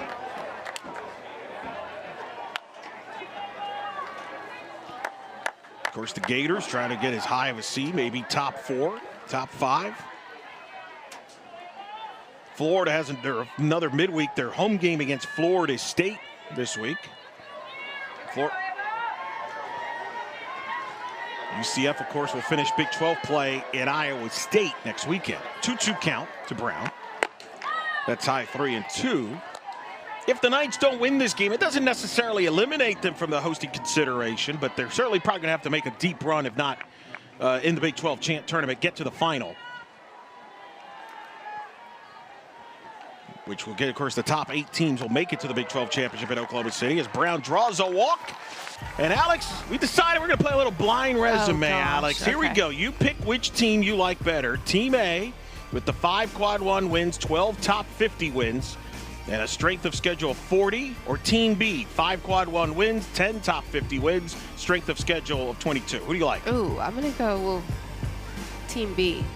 Gonna go Team B. Let's give the answer. Who did she pick? Whoa! I like it. Picked UCF over Florida State. Oh my God! To host, you're gonna get some drawback on that. Of course, he did that to me. Hey, I think it's good. Yeah, the strength of schedule. Maybe a little more info too. Not because of how it played out, but did they have any bad losses? That's a big one for me. Both had 1 quad 3 losses to answer your question. Yeah. So no, but kind of the point of the show there is. That's how close the resumes are that the committee are looking at. Awesome. I mean, you can make a case both should host. I'm not saying one or the other. That's just one example of how close the resumes are. As we're going to have a pinch runner here for Florida. As the Gators will have Kali Matsunu will be pinch running for Brown, which was no surprise. We were kind of waiting for that. They're still kind of careful with Ava Brown, who's coming her way back from injury. It's ball 1. Did you have fun with that? Was you nervous? How'd you feel? So fun. I mean, no, it's good stuff. I think the more we know, the better. Honestly, I wish the rankings would happen blindly like that with the committee, like for a first go-around. Obviously, it doesn't need to be public, but I think it would create great discussion, and I think that's where the conversation lies, and you stop having kind of that factor of who teams are playing a big role. Because I do think that for some reason, right, that we all get a little blinded by the name across the chest. I'll give 2-0 the count here to McClellan. Takes ball 3. I'll give full credit to Reese Davis, ESPN's Reese Davis. He is the one that created the blind resume game, at least the one that I saw. He does this during March Madness with college basketball on game day with Jay Billis and Seth Greenberg. I think it's awesome. Like I said, I think it creates great conversation. And what do we value? Not who, what. Right. And I think that's a big factor. Because I think that naturally, as humans, a lot of us tend to lean into the who because of history, because of, again, from a program standpoint, what they've been able to do in their pursuit of excellence and not what they did right now. 3-1 pitch. And that is missed for a ball 4. Here's a blind resume, though. There's a couple of hints already for you, Alex. 3-teamer, all SEC. They're all going to host, but who do you like more of the 3 teams? Team A, Team B, or Team C as you look at their resumes? All right, well, I need a minute to read all of this. Yeah, we'll give you a little more extra time on this one. And notice the note in the bottom. Team A did beat Team B this year. Team B beat Team C. As Florida calls time. Team C with 13 top 25 RPI wins, but of course Team B, 24 top 50 wins. Schedule strengths there, I mean, it's pretty good. That's good stuff. Tough, right? That is tough. I don't know, the strength of schedule I like, but interesting. This is probably 3 teams that could be in the mix for top 8 seeds. Alex is thinking here. Let's come back to it. Can you give me a sec? Okay, we'll give you time. She's asked for a lifeline here, baby. Yeah, more time on the clock, please. Mind you, Not so I did easy, not though, get right? to see these prior to, so again, I'm thinking on the fly here. Well, that's the And beauty of the reading. game. Well, that's the beauty of the game. That's my fear, is the reading on the fly. You're doing well. Meanwhile, Coach Ball Malone is going to come out here. Let's see if she makes a even move. more time. Here we go. See, everybody's helping you out here, Alex. Well, I'm just deciding if I want to value higher the strength of schedule or the amount See, of you got top more ranked time wins. to read. Everybody at home can play along. Yeah, I'm loving the Team A just because I think strength of schedule is so tough.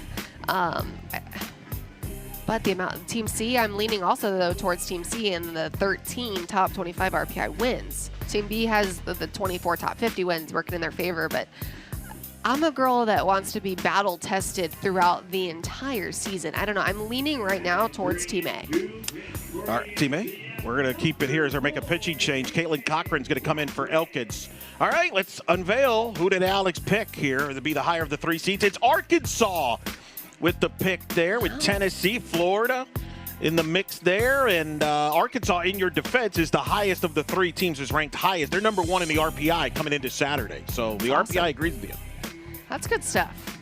Man, you're really putting me on Florida's the spot the one that has the top 24, Yep. top 50 wins. I think all 3 are going to be in the agree. top 8 hosts. It's noting the note, Arkansas is the one that beat Florida 2 out of 3 in Fayetteville on a Dakota Kennedy walk-off home run. Florida won 2 out of 3 in Gainesville against Tennessee. If you're into the head-to-head, which some people believe should be more a big part of the committee's thought process. Also interesting how it's going to play out. So there you go. That's good stuff. I Gives like you an that idea game. the committee plays out. Caitlin Cochran coming in for the night's 3rd pitcher for UCF here in the top of the 5th. 6-0 lead for Florida.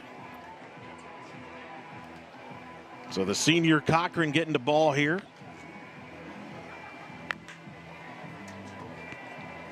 The 2 on, nobody out here in the 5th.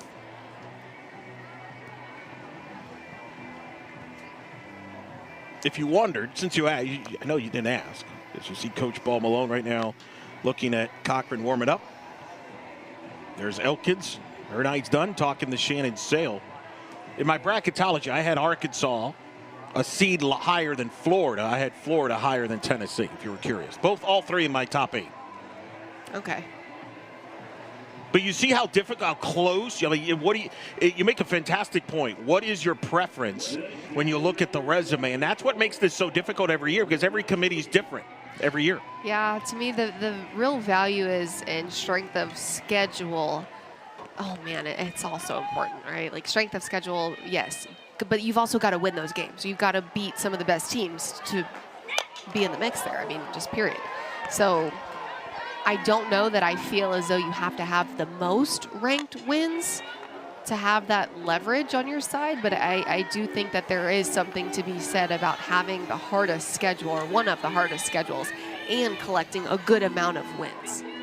0-1 the count to Wesolowski.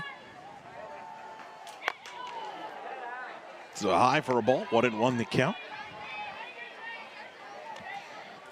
Mentioned Florida will finish playing Florida State midweek. They'll play in Athens against Georgia next weekend in Athens, Georgia, before the SEC tournament, which will be played in Lexington, Kentucky, the final on-campus SEC softball tournament for the foreseeable future. As they recently announced, they're going to move it to a neutral field, neutral setting up in Alabama, in, I believe, Huntsville area. 1 ball, 2 strikes the count. That's outside. 2-2 the count. For the next few years, the SEC, they're trying to kind of duplicate what they've done in baseball, which is held in Hoover, Alabama. The Big 12, of course, in a neutral site in Oklahoma City, the same stadium, Devon Park, that hosts the World Series. 2-2. Ground ball to third. Kittleman with a diving attempt.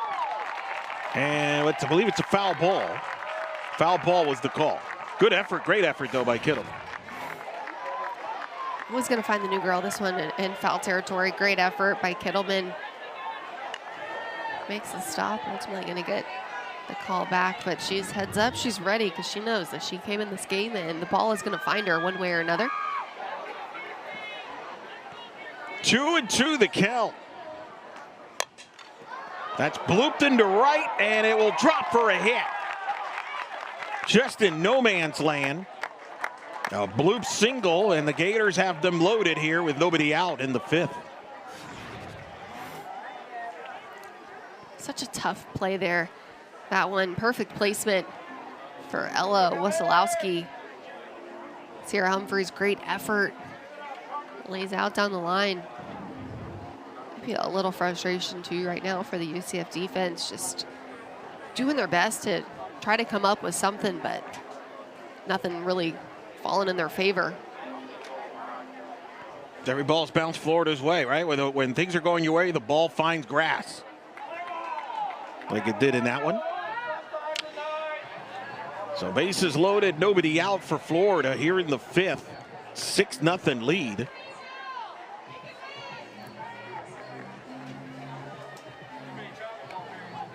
As Comia will come to the plate. Humphreys made a great effort there. Humphreys comes into this weekend #1 in the country for second basemen in defensive runs saved, averaging 11.49 runs saved compared to a normal second baseman, average second baseman. Has really excelled at second base after playing her first 2 years at third base. First pitch high, ball one. No surprise, her mom played both second and third base. In fact, their mom was a natural second baseman, moved to third to make room for one Jenny Dalton-Hill.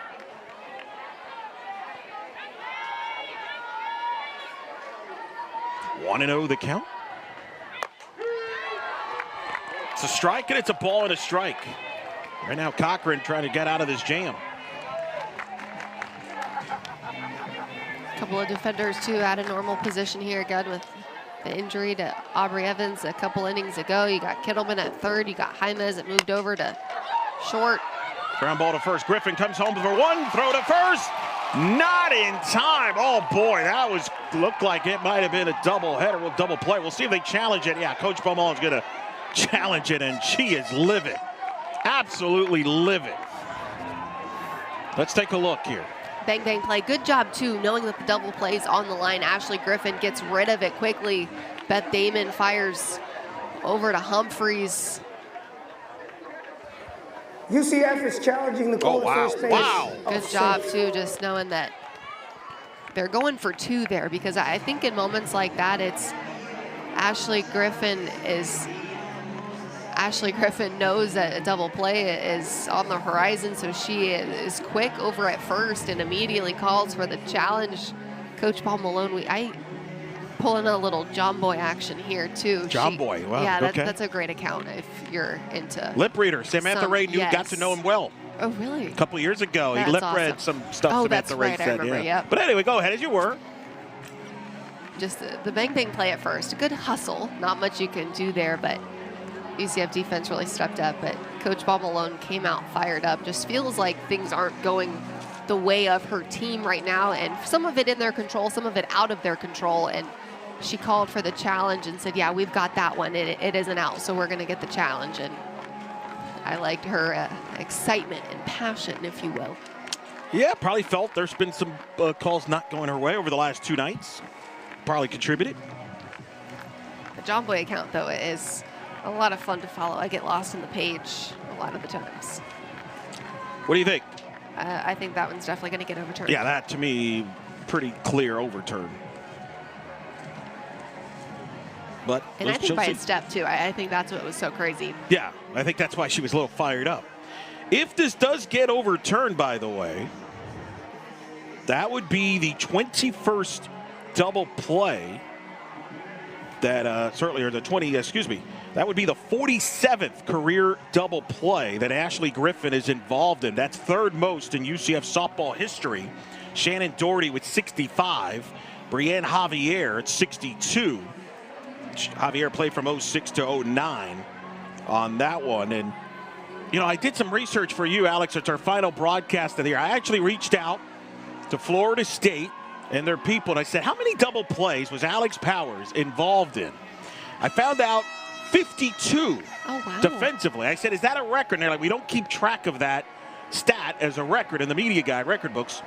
So I've decided I'm going to claim that record as yours. Is that how that works? That's how it's going to work. Hey, who's going to challenge us? That's a good point. I dare anybody to challenge us on that. Here we go. Here's the ruling. After further review, the ruling on field stands. UCF will have one remaining challenge. Ooh. That's, yeah. That was something. That happened. Wow.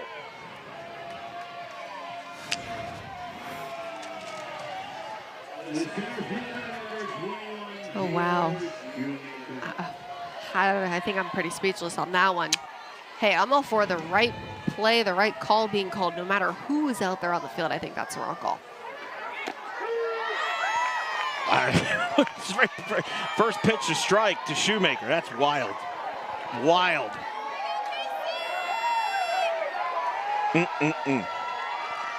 Shoemaker at the plate, bases loaded here with one out.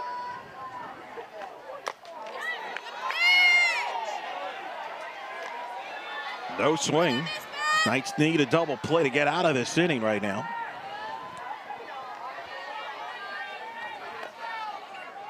One and one the count to Shoemaker. That's a high for a ball. 2-1 the count.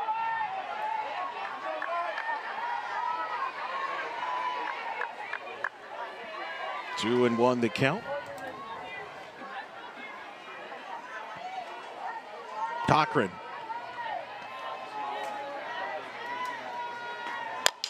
Shoemaker pops it up in the infield. James makes the catch at short. There are now 2 outs here in the 5th inning. Got to bring up Erickson. So Griffin, by the way, officially stays at 24 doubleheaders for the season that she's been involved in. The record in a single season is 26 by Brianne Javier in 2009. Should have been 25.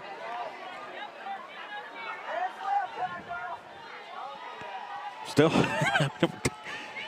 I am a little shook. I'm with you. I'm with you, partner. Like I said, I want the right call on the field at all times, no matter who's out there. I'm just at a loss for words is what it is, which doesn't happen very often. It's all good. Short-term memory, right? That's what we preach all the time. Got to have it ourselves. 1-0 the count to Erickson. Erickson pops it up, foul territory. Kittleman with a diving attempt just out of her reach.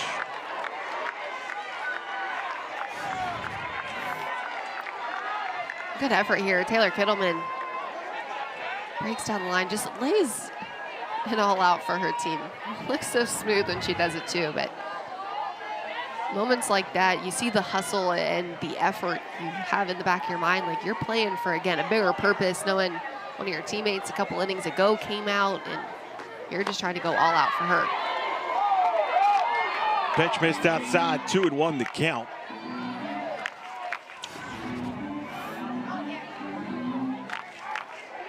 Cochran doing a good job right now missing barrels. Mixing speeds well and effectively. Missed their inside, 3-1, nowhere to put them. 3 balls and a strike.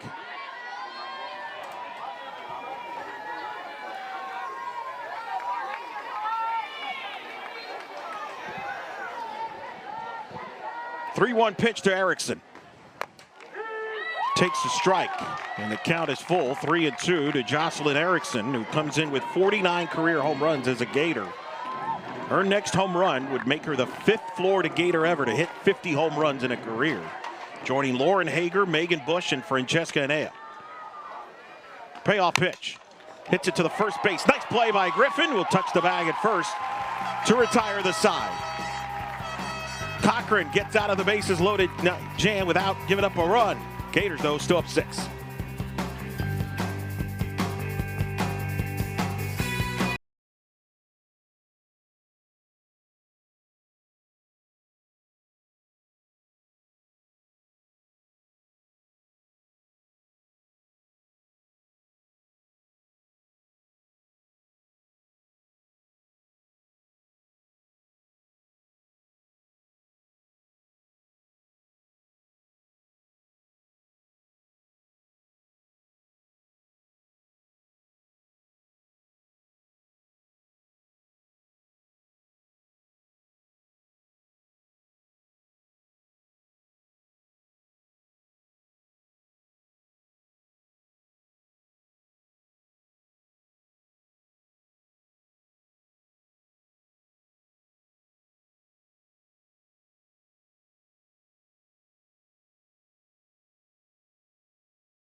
Back in here moments ago here, Alex, look at who's leading the talk conversation here. It's a players only, and one Hildy Dempsey among them. I like it. Just probably a different perspective is a big part of that too. Somebody that can't contribute on the field, and you just tend to see the game a little bit differently when you're not the one out there, and the pressure and the high stakes, and it allows for such a great learning opportunity. And as a teammate, you got to respect it. They're fighting the same fight, and a lot of times, sometimes a little harder, physically, mentally, emotionally. Beth Damon to lead it off here for the Knights. Damon, Mertez, Yarnell to hit here. Heart of the order against Olivia Miller. In her first start this year, it's been magnificent to this point. Thrown 4 shutout innings.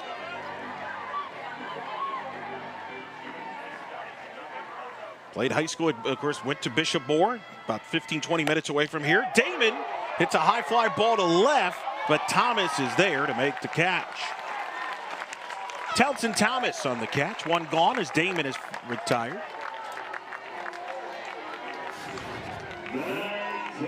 Just missed this one, Beth Damon. Slightest bit fisted and still hits it almost all the way to the warning track. So much power in what we've seen from her offensively. Good job out in left by Townsend Thomas. Yarnell at the plate. Takes ball 1. 1-0 the count.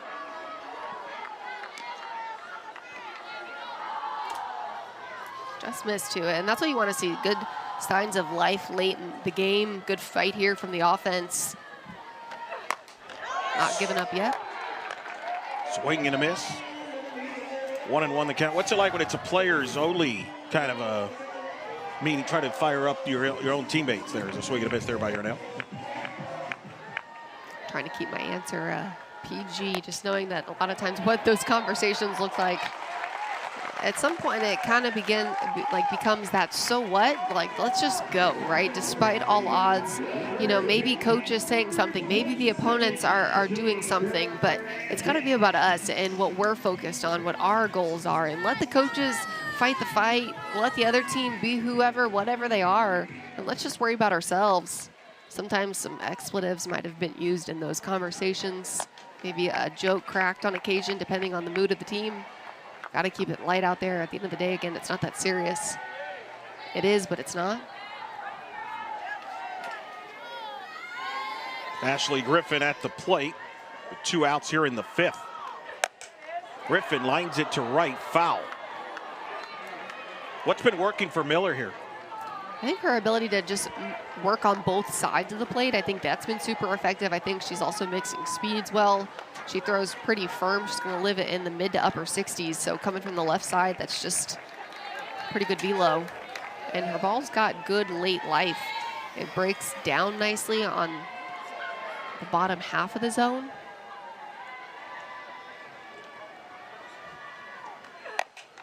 Oh, 1 ground ball to short. Cahalan to first in time. Retires Griffin. Miller gets through the 5th. Gators up 6.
This might be the most adorable pooch pick of the 2026 year. Go take it away. Wow, we have come so far for Eric to be calling our pooch picks adorable. So I just want whoever the owner is of Rufus Leroy here to know that Eric has never used adorable and pooch in the same sentence when talking to me.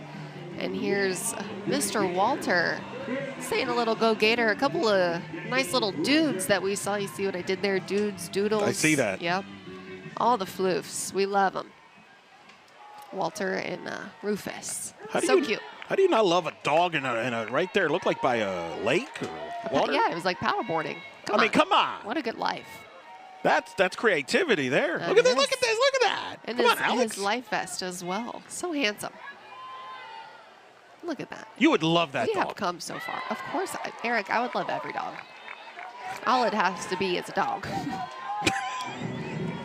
Thank you for clearing that up. 0-2 the count to Kendall Grover.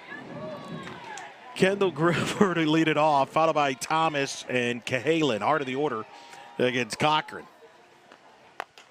For anybody watching at home, now you know if you want Eric to call your dog adorable, just send a picture of the dog in a life vest on a paddleboard. It's very easy, okay? There you go. 1-2 the count. Swing and a miss. Cochran gets the strikeout to open the 6th inning. Caitlin Cochran climbs the ladder. Big pitch to Kendall Grover. Big swing and a miss there. Starting the inning off with a strikeout. That's big right now for the Knights. 1 gone. Townsend Thomas here has been the star of the game. A grand slam and 5 RBIs. Has 5 of the 6 runs driven in. Takes ball 1, 1-0 the count. And again, we mentioned this about Elkins, but this also counts to Cochran, even Vilkun, who I thought had good stuff early in the game. These are important innings for them moving forward. To get valuable experience against a talented offense like Florida, going into the Big 12 championship tournament in a couple of weekends, and of course the regionals, wherever that's played, in 3 weeks.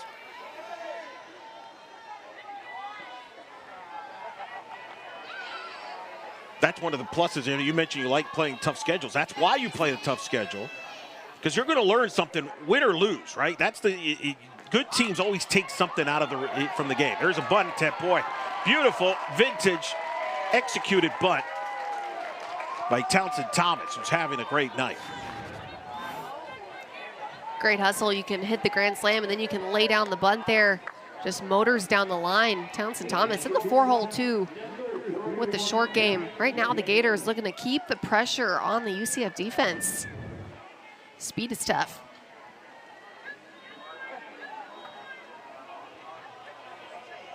So 1 on, 1 out.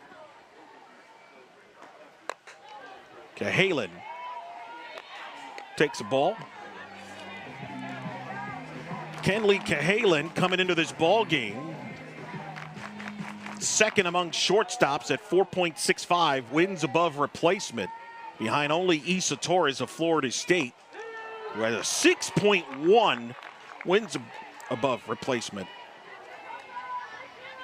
Meanwhile, look at Rufus here. Oh my gosh. Okay, first of all, shout out to the Gator fans that are totally buying into our pooch picks, because obviously, but yes, look at Rufus living his best life. Not only does he paddleboard, he also hikes, goes hiking on the mountains. Looks like, I don't know, maybe Colorado, Arizona. Very what do you locked think? in there, yeah. Fan of Cahalan, apparently, we're told.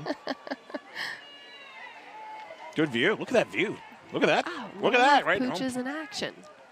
2-1 the count. Cahalan rips one into left center field. That's going to drop for a base hit. One hop off the fence.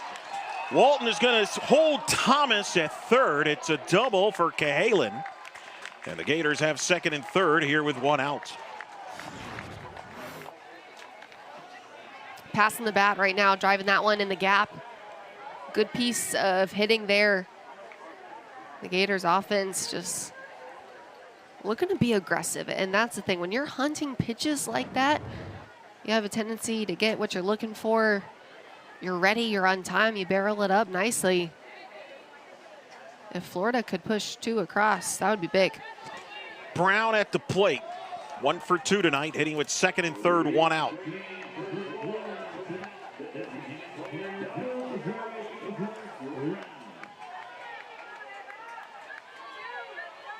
Brown, right-handed hitters, hitting here with second and third, 1 out.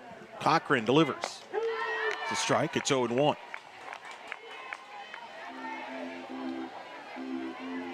Thomas at third. Cahalan at second. 0-1 to Brown. Up high for a ball. 1-1.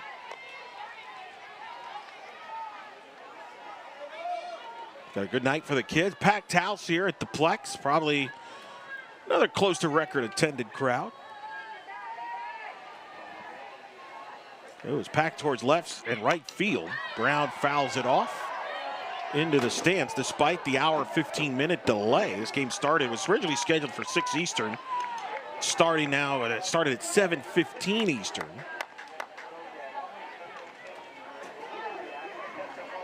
Hadn't had a weather delay all season. I know. I was talking to the marketing people. Yeah. I think it's the first time for a UCF game that they've had a weather delay since 2024. It was the last time they had a weather delay here at home. Yeah. 1-2. That's right on top of us. Foul out of play. There was apparently a weather delay in one of the tournament games earlier this year, but I'm like, I wasn't here every game calling it like Alex was, if I can remember. Honestly, I don't remember it either. It's all a blur, right? It's all a blur. It was all a dream, yeah.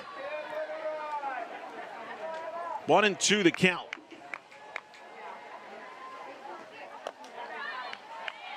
It's outside, 2-2. How many games you end up doing this year in this place? You did a lot. And this, oh man, I don't know. Yeah, I did a lot, 50-something. Yeah. I'll have called, I think, 64 or 65 on the season after next week. 2-2. Popped up foul. Out of play into the stands.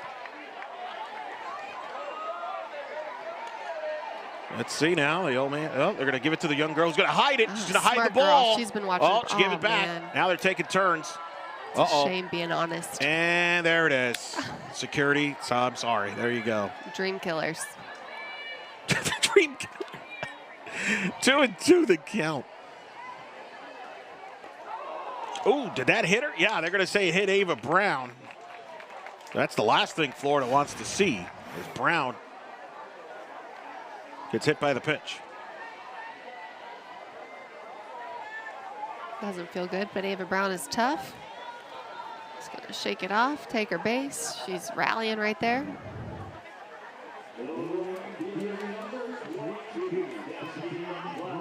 So McClellan will come to the plate. Base is loaded, 1 out here in the 6th.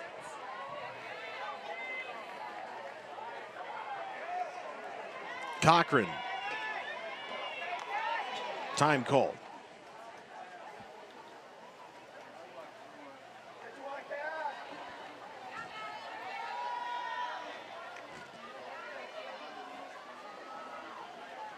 First pitch, there's a pitch to Cochran, delivers, is ball 1, 1-0 the count to McClellan.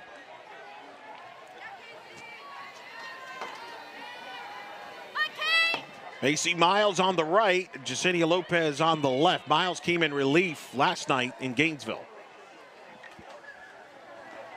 The 1-0 is high, 2-0. So 2 balls and no strikes to count.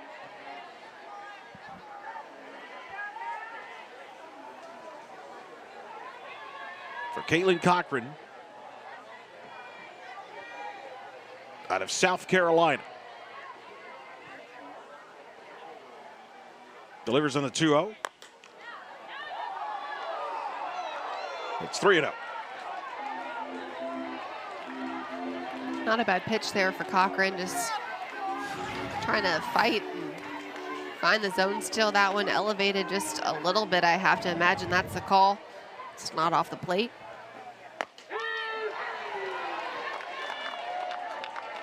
It's a strike, it's 3-1.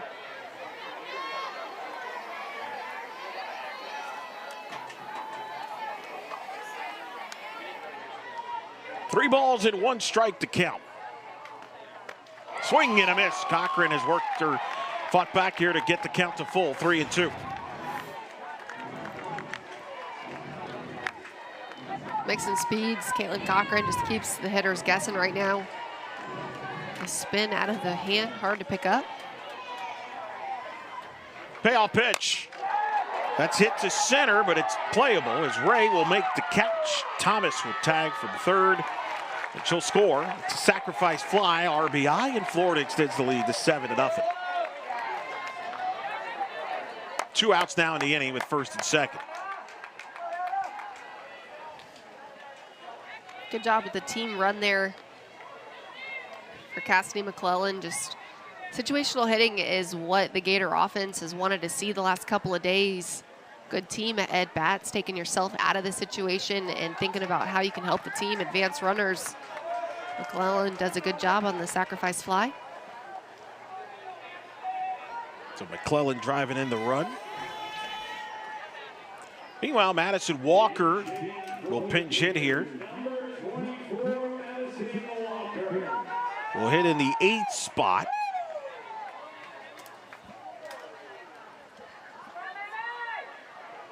You see Walker, of course, transfer from Missouri.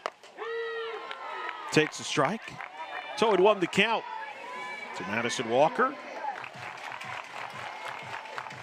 Out of the same area in Kansas as UCF's Kendall Yarnell.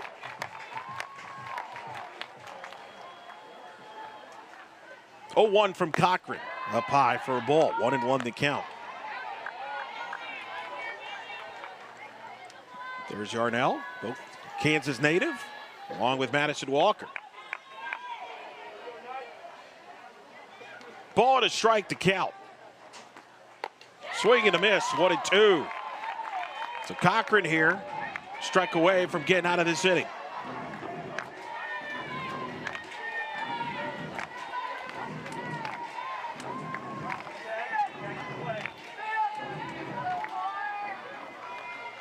One-two pitch, high, 2-2. Good discipline there, laying off that one.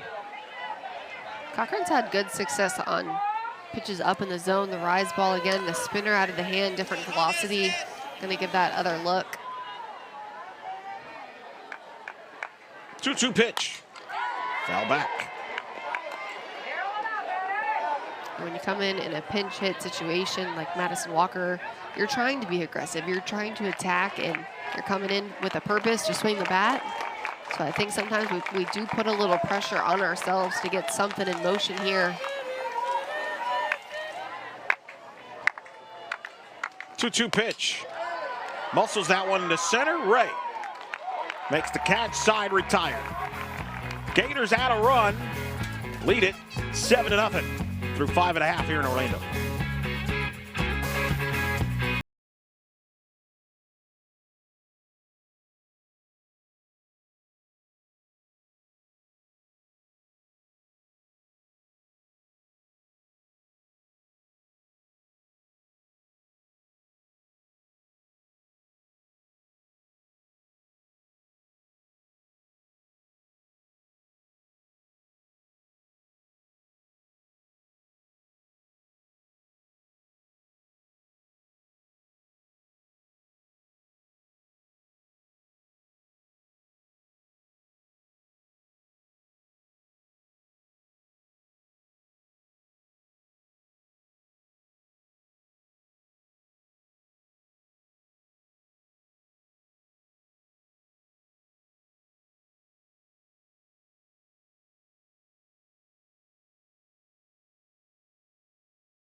Look here at Blind Resume. Who do you like? These are two teams likely to be top 8 national seeds. Team A, 9-6 record against top 25 RPI teams, 24-7 against top 50 record. Schedule strength in the top 20 overall and non-conference schedule. You look at Team B, 9-5, top 25 RPI, 19-6, top 50. And you see both tough schedules. Very tight here, Alex, right? Very different close. Very comparable. I think the only thing that I'm kind of questioning right now is the quality wins on that Team A. And I'm going to go, if I had to pick out of the two, I'm going to go with Team B. But I think, obviously, Team A is really good with the wins that they have picked up. First pitch swung and missed there. 0-1 the count to Torrey Payne, who's pinch hitting here for the Knights. In the 8th spot, followed by Samantha Ray and then Sierra Humphreys, the scheduled night hitters. Although I see pinch hitters, so would not be surprised to see some different hitters.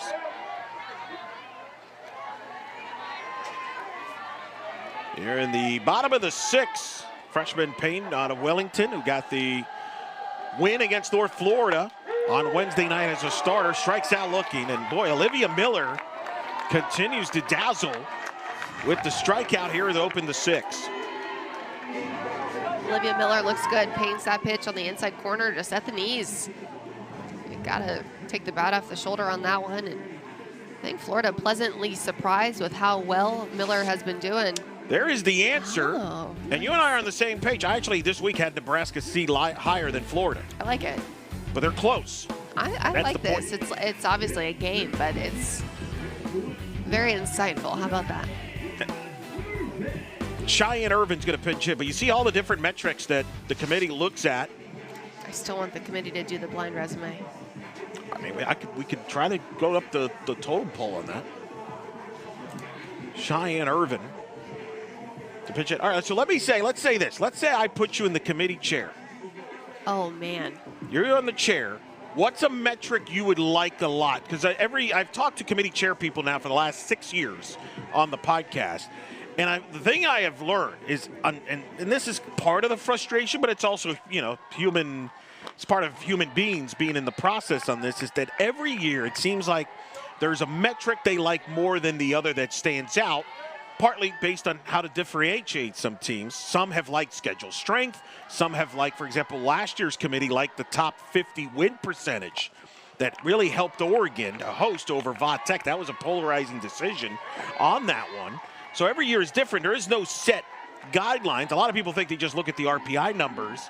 That's a myth. This year the DSR has been introduced. which is a kind of an RPI metric for line, is there's a line drive. Miller makes the catch. As Irvin hit that well for the second out. It's all gone Florida's way here tonight. Good piece of hitting here for Cheyenne. Irvin just squares this one up right back up the middle. Miller keeps her head on a swivel, does a good job just grabbing it. Good heads up play, good PFP. For as much as you practice PFP, you're probably not getting a lot of the line drives back at you. Good stuff. Humphreys at the plate with no one on and 2 outs here in the 6th inning. But I've been doing bracketology for a decade, Alex, and it's kind of a moving target every year. There's one metric that the committee likes one year, the next year not as much. If I put you, what would be a metric you like? You, no matter what, every year this metric, I want to make sure we look at it very closely. I think that what I'm looking at the most as I'm picking these, right, that's what I'm noticing here. That's why I wanted to. Is the strength of you schedule. Yeah, you and I are the same way. I think that you've got to put it to the test. I obviously think, again, you've got to win some of those games, but I'm okay with a team losing some more if they're playing better teams. And I think you look at the ACC, for example, and you look at a UNC. They're winning all the games that on paper they should, but okay, great. You got to challenge yourself. To me, you're not getting the cred if you're not playing the best. Humphreys grounds out to end the inning. Both of these teams have played tough schedules. UCF 25th toughest in the country. Florida top 15 in the country. We're through 6 here in Orlando.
Welcome back. Top of the 7th. And Alex, what could be our oh, wow. What do we got here? A boat? They took us it looks like, a canoe or a kayak or something. Yes, Eric. We need to get you out a little bit more. We're finishing strong here in 26. We requested it, and the people are coming through. Hashtag Pooch Picks. Look at Miss Jolene right there. Right at the end of the kayak. Again on the water. Eric's all for a dog on the water. It's my 2 favorite of the year. Yeah. Back to back. You guys won me over. And her harness matches the kayak too. You didn't know that it was a kayak at first, so no. I'll give you a little bit of grace. So cute. Living the life. How about it?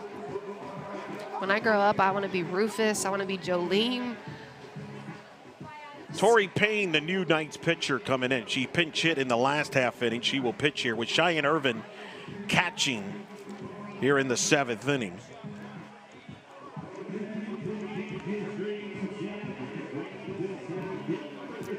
As we'll see how it goes. Here's another one. Riley. Oh my goodness, how about it? Dressed up, big Gator fan. If whatever you believe at home, to each their own, but I do kind of believe in reincarnation, I think.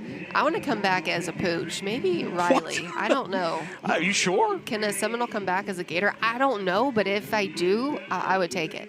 If I got to be Riley. So you would want to be back as a Pooch? Yeah. Okay. Not a shelter Pooch. Well, you know what? If I was a shelter Pooch, maybe I would come across me in another life, and I would be rescued by myself. Gabby Comilla at the plate. There's one right there settling in. Glizzy. This there for a ball. 2-0 from Torrey Payne going against Camilla here to start the 7th inning for the Gators. Who I'm going to age myself here. When I look at a Florida player hitting number 10, you know what I think of? Francesca Enea. That was her number that she wore when I first started covering softball. And I'm like, how is somebody allowed to wear number 10 that's not her? I'm sure nothing with Gabby. It's called cool, but it's like when I see Florida State, I don't want, and I see somebody wearing 11, I'm like, wait, that's Alex Powers' number. Well, now it's Ashton Danley. I know, that confuses me. What are we doing? Talk about having a good year. Good two-way player. I love to see it across the board. Ava Brown was a two-way player for Florida before she got hurt. Right now, she's just able to hit. Ashton Danley is another two-way player. Jordy Fromm, two-way player. Lots of them that are so good right now. Yeah, Danley stepped up big time there. Still, that's your number, as far as I'm concerned. Thanks. Camilla with a base hit to lead off the Gators' 7th inning. The sophomore, she has had a great year defensively and opens up here the 7th with a hit. Good piece of hitting, just driving it through the middle. Gators hitters are keeping it simple right now. Good hand-eye coordination, good contact there. I think Gabby's development here playing second base has been a big part of this Gators defense success this year, ranked 2nd in the country in fielding percentage, along with Cahalan moving from 3rd to short. They are really sound defensively. It's a strike. But I'm going to just petition, and I'm going to get both Lonnie Alameda and Tim Walton mad at me. But I feel like 11 should be retired under Alex Powers' number. And number 10 should be retired. Should be Fran's number. That's it. That's just me. Just speaking to the air. That's because you're too nice. I definitely agree on the Francesca stuff. I mean, she just got inducted to the Florida Gator Sports Hall of Fame a couple years cool back. Is that? 1-1 the count. It's a ground ball to first. Griffin to second for one, to throw to first. Safe is the call. Close play. Let's take a look. One out here in the 7th. Off-speed pitch, just going to be pulled hard to the right side. Good job again by Ashley Griffin. Bang, bang play at first. I think that one was the right call. Good hustle down the line by Shoemaker. So Shoemaker reaches. Erickson now at the plate.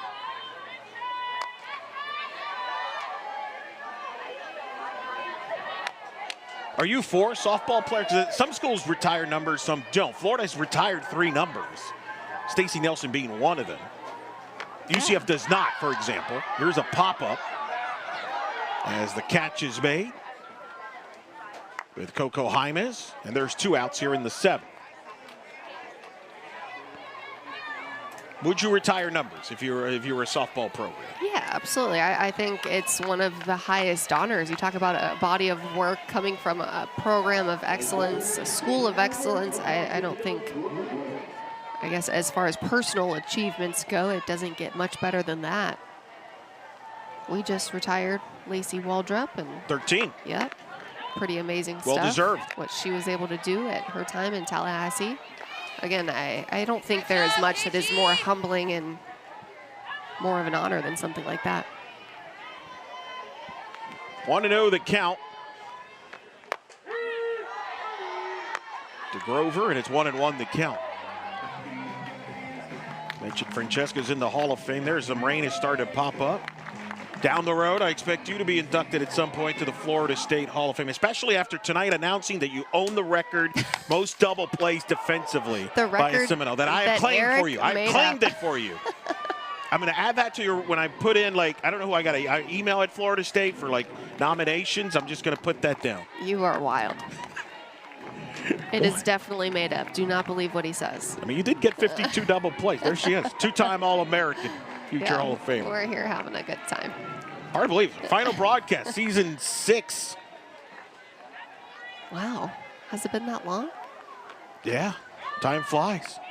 1-2. 2-2 to count. First season you worked here with us was 2021. That infamous scoreless tie with Wichita State and UCF. you took over full time for Francesco. Decided, she had enough of me, and just decided to get into coach. I'm surprised you haven't done that yet. That's a pop up. Jaimes makes the catch. Side retired. Last chance for the Knights coming up here in the 7th.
Reminder, next game for UCF will be in Ames, Iowa, Friday, 5 Eastern. Make a note of that start time, 5 Eastern. UCF at Iowa State in the Big 12 as the final regular season, I can't believe it, last weekend of the regular season is upon us. In the Big 12, UCF at Iowa State. Knights will have a lot to play for. They'll be playing for seeding in the Big 12. They're currently in the 5th spot right now for the Big 12 tournament. They're behind Kansas, who won the series today against Iowa State. The Cyclones are going to be playing for just to make the Big 12 tournament. They're trailing Utah for that 8th and final spot in the Big 12 tournament. Coco Jaimes swings away, hits a fly ball to left. Thomas makes the catch for the first out here in the 7th inning. It's worth noting, of course, that will not be us. Alex and I will not be in Ames, Iowa. This will be our final broadcast of the 2026 season. So I want to take a chance with Kittleman here coming to the plate to thank all the people that have worked behind the scenes, all the camera crew. They've worked hours here, worked every UCF tournament this season from opening day on. We carried every UCF and non-UCF game. There you go, say hello. Every UCF and non-UCF game in the tournament. For 3 tournaments, including as well as the Big 12 action non-conference right there. So hardest working people. As Kittleman ground ball to second, Comilla's there, will throw to first. And the Knights are down to their last out. And Alex, I think you would agree with me. Everybody, all those people make us look good there. Oh, absolutely. They are They're the definitely MVPs. the brains behind the scenes. Yeah, the camera crew, our audio guy. I mean, he's more famous than all of us, Mike McWilliams. Yeah, he's got to make our I hear sound his good. voice Yeah. all the time, and he's doing the sound checks every game. I mean, the real deal. Major Howe, Lucas Rustrian. How lucky are we? Izzy Mertez hits it up the middle. Backhand by Comia. Throw to first. In time, game over.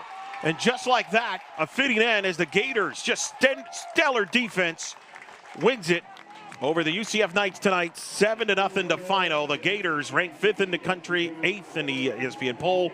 Knock off number 21 ranked UCF, 7-0. Florida improves to 45-7. The Knights have dropped to 36-14-1. Both will have a lot to play for next weekend. Florida will be at Georgia in the regular season finale, SEC, UCF at Iowa State, and of course conference tournaments. And then postseason action. Final thoughts here, Alex, on this. Both teams here are moving forward. Huge opportunities ahead the next week as both teams wrap up their regular season right now. Florida is rolling. Really good team win today. Good stuff out of the circle by Olivia Miller, and the hitters getting it done in big situations. UCF needs to regroup and respond. They've got a big series in their last weekend, but they've been doing so many things well offensively all season and just needing to keep that momentum going because the hitters have been able to put up big numbers, led, of course, in the circle by Isa Vega. Yeah, a lot of softball to go for both teams who are looking to make deep runs come May. So that'll do it from Orlando for the last time this season. Thanks to all the Sideline reporters throughout the year that worked. Thanks to Lucas Rustrian and Major Howell, who worked all year long producing and directing. And thanks to my broadcast partner, Alex Powers, the best in the business. I'm Eric Lopez for the last time saying so long from Orlando. Final score, Florida 7, UCF nothing. All games airing on the ESPN networks are streaming live and archived on the ESPN app. This has been a presentation of ESPN. Good night from Orlando. We'll talk to you soon.